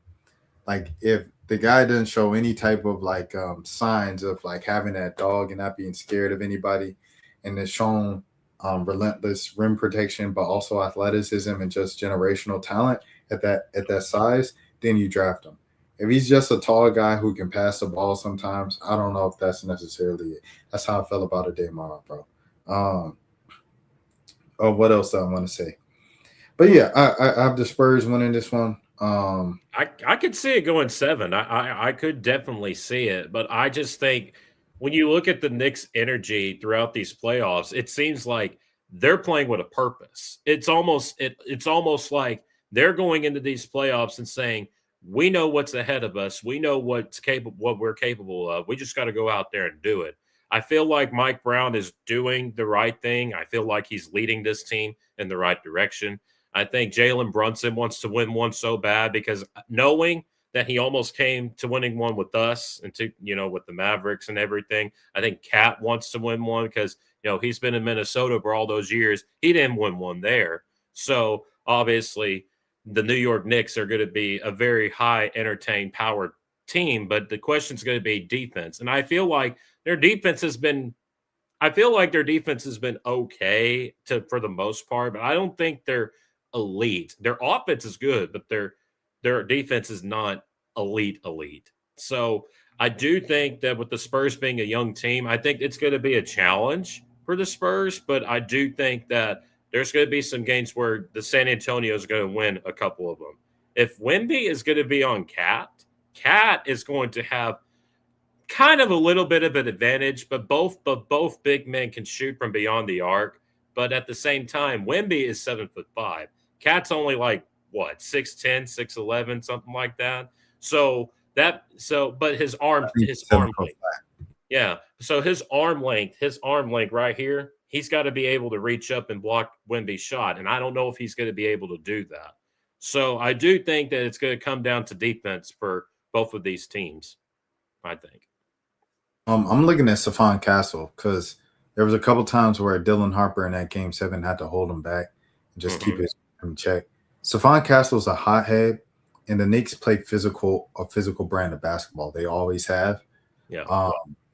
As soon as Josh Hart grabs your jersey and OG pushes you around, or Mitchell Robinson meets you, if he's back on the court, he meets you at the rim and he kind of gives you an elbow on the rib cage, how will you respond? Because if you lose your temperature and you lose your cool, the Spurs lose like their arguably their best perimeter defender. And Carter Bryant, I think he looks like more so a rookie as opposed to Dylan Harper, who looks like he's been in the NBA for 5 years. Yeah. Harper looks right, but Carter Bryant looks like the actual rookie because he is a rookie too. Yeah. So I think, you're putting too much on Carter Bryant if Castle fouls. You know what I'm saying? I just think there's just too much riding for him to get ejected from one of these games. Mm-hmm. And I think the writing's on the wall for him to get ejected from a game and get suspended from a game. Yeah. And you think a la Draymond Green, 2016 NBA Finals, where the Cavs came back down 3-1. But in reality, it was they were up 3-1. They were down 3-1. Draymond kicked the dude in the balls. Yeah. He gets ejected. So Cavs come back, win that game. They come back and win the game where Draymond's not playing. And now all of a sudden it's 3-3. Yeah. And then they win Game 7. So people don't really tell the story from that. They just say the Warriors blew a 3-1 lead. It's things like that that could shift the series. Yeah. And that's the thing that I'm looking at as an X factor on the Spurs side. You don't think De'Aaron Fox would have an advantage? I mean, he could be a secondary option too if Wemby does get like double team or triple team or something like that. You think De'Aaron Fox would make sense, like a secondary option? Well, Fox hasn't played well most of the playoffs and stuff like that. Game 7, obviously, he showed up. and he said, just trust in his work. It's eventually going to fall. He gave that cliche. But, if he plays like Sacramento De'Aaron Fox or Game 7 De'Aaron Fox that we just saw in the conference finals, then I definitely think they should be good. But Stephon Castle, he's their best perimeter defender. So you talk about defense, with New York, you got to try to stop on the perimeter either Josh Hart, you got or Jalen Brunson, Bridges, you got to try to stop OG, or you might, like you said, get switched onto Jalen Brunson. You got to be able to stop. Those are 4 very, very serious scoring threats that you have to kind of, keep count of over there in the New York lineup. So to lose Stephon Castle, your best perimeter defender, like that's just a tough blow. Yeah. And I think the biggest thing for going into this series, I do think that this is going to be a physical matchup as well. I do think that when you look at the series and look at the parameters of it, I just think the Knicks have a little bit on their side for some reason. I don't know why, because they haven't even been to the finals since 1999. The Spurs have been to the finals before, and I think they've won one with Parker and Duncan and Ginobili. And they won 5. They won 5, yeah. So, but at the same time, though, I feel like that the Knicks probably want this more. But I wouldn't be. It wouldn't shock me if San Antonio goes into New York and just says, hey, we're the new kids in the block. We're going to show up and show out. But I think when they go to the Garden, though, that place is going to be loud. I don't know how the Spurs are going to be able to go in there and steal one. Because if they steal one in New York, it could be a big key factor in this series. I mean, but they don't have to. They have home court. Yeah, they do. Spurs have home court, so they don't even have to win one in the Garden. Yeah. Oh, well, just for the specifics, I think Tony Parker only has 4 because he got drafted like 03. Ginobili got drafted 02. I think Parker and Ginobili got drafted 02. And so they have 4. But Tim Duncan, he was there in 99. So he has 5. He has all 5 that Pop has. So shout out Pop as well. It's going to be something because like you said with the young kids, but I mean, like you said with the Knicks, like they also have not been in this position. Both of these teams have never been in the finals. They've never been. I think that's where you have kind of like almost an even playing field, in my opinion. And you go from there, just toss the ball up and see where the chips might lie.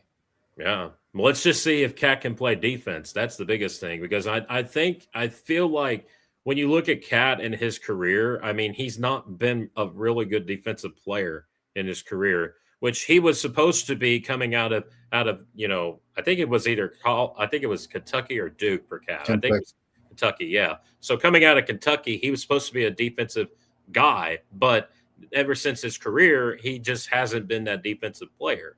I want to see the matchup of Cat and Wemby. I think that's the biggest point. Because if Cat can play defense against Wemby, that's huge. That's huge. Because Wemby is big. He's tall.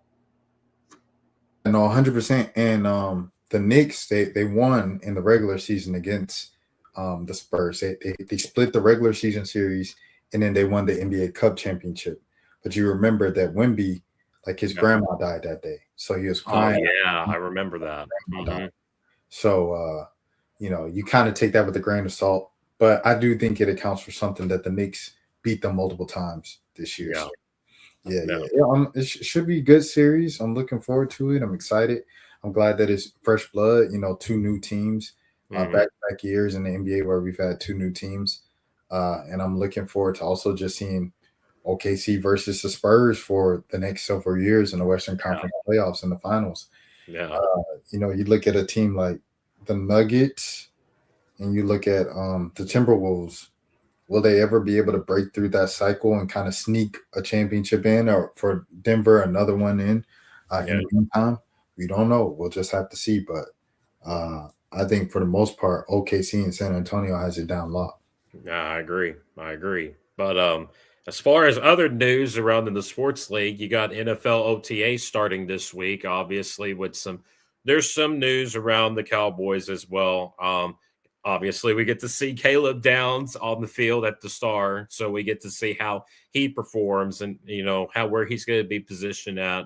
I do think that looking into the NFL, Patrick Mahomes is coming off of his ACL, which is going to be very interesting to see because when you're coming off of an ACL tear, it's always going to be that first contact. And the thing is that when you're touching that field and when you're pressing off, that's going to be the biggest thing. And I do think that Patrick is going to be able to see how he's going to be able to compete because remember, this could be Kelsey's last year in Kansas City as well. This could be it for him. If he gets married or whatnot, well, they're fixing to be engaged. So I do think that Travis probably has one more year left in him. I think Patrick's probably got maybe at least 3 to 4 years at best. I do think that Patrick is going to be able to get the best out of him. But I do you think Patrick's going to retire early? I don't know. I mean, if you look at his ACL, if you look at, he's coming off of the ACL tear, when you're in your, when you go into your early 30s, when you're coming off the ACL, it's always that first contact. And I don't know how he's going to be able to go off, how he's going to go onto the field and energize, stuff like that. But didn't Brady tear his ACL? Well, Brady, I think he did. I feel like that I feel like Brady did, but I'm not sure. But I know that Odell Beckham tore his ACL twice. And look at what Odell's doing. He's looking for a job right now.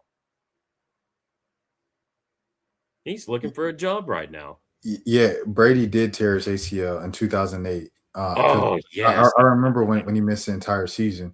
It was an ACL. So Brady tore his ACL and he was out for and he played to 45. So that's why I'm like I don't know if Mahomes is going to retire before 40. I don't see it personally. Mm-hmm. But, right. You just never know with people. He might just do it just because he's all the pain he's suffering behind the scenes, So yeah, exactly. That's the biggest thing. I do feel like that when you look into OTAs and everything like that, there's a lot of storylines going into it because the AJ Brown saga. Will he or won't he get traded? Because everybody's like, oh, he's going to New England. And you think New England has any chance of getting AJ. I'm like, but if they get AJ, how is Drake May going to get him the ball? How is he going to get him the ball? That's what I want to know. Yeah, I think that the AJ Brown, Jalen Hurts, I was about to call him Jalen Brunson. It's remember that era where Russell Westbrook and Russell Wilson were both at the top of their games in the NFL and the NBA, and people constantly kept calling them one another on TV. And if Russell Westbrook can throw, if Russell Wilson can throw, they kept doing it. I was just about to do that with Jalen Hurts and Jalen Brunson. Yeah. But I'm saying all this to say him and AJ breaking up, them kind of throwing shots at each other or being quiet. Jalen Hurts is supposed to be the mature, quiet guy, and he's been kind of dissing AJ, but it's kind of just nasty to see.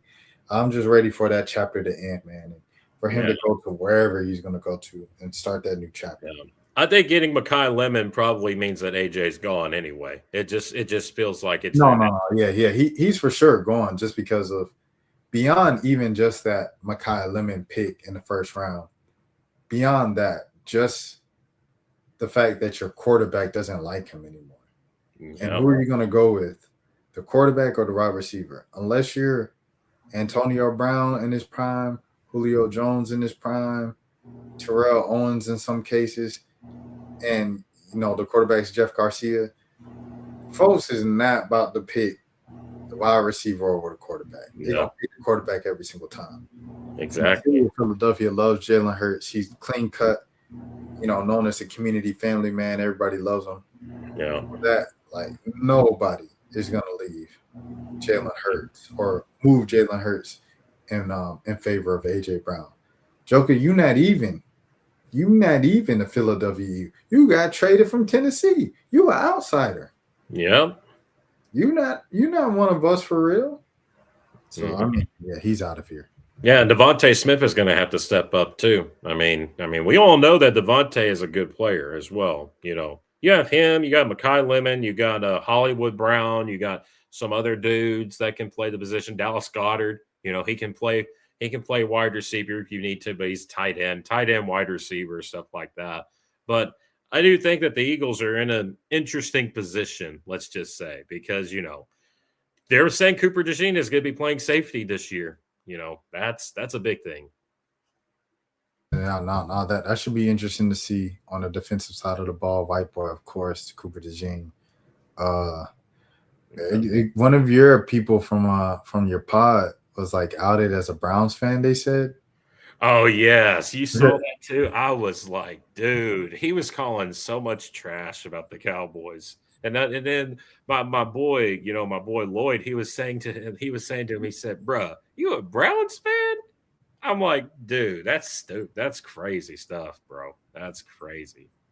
Oh, man. He's a Browns fan. Watch where she took accountability. So she averages. Oh, people are commenting on the.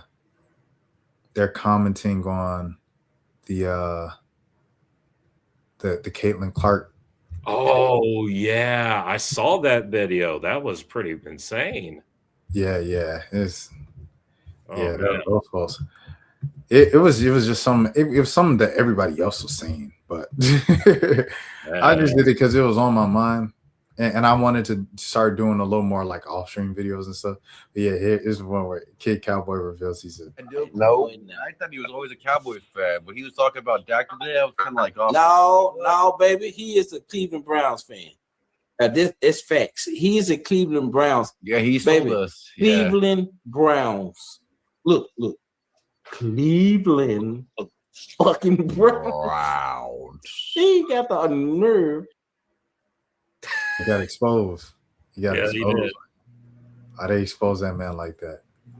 But, any other storylines from OTAs that you want to shout out right now, Dan? Before we as far as the Cowboys go, I know June 1st cuts is just around the corner. I know there's going to be some players that are probably going to be cut on some people's roster. it's June 1st today. Yeah, June 1st is today. Yep. I'm actually looking at Jordan Brooks from the Dolphins. I feel like he's going to be gone. There's not a cell in my brain that says he's staying, because I feel like that Jordan Brooks needs to be on a winning team, and I feel like Dallas is the best spot for him, because I know for a fact the Cowboys wanted to go get Jordan Brooks too. They even had conversations with Miami to go get him.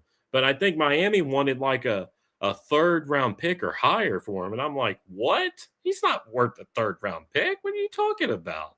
I'm just like, what are we doing?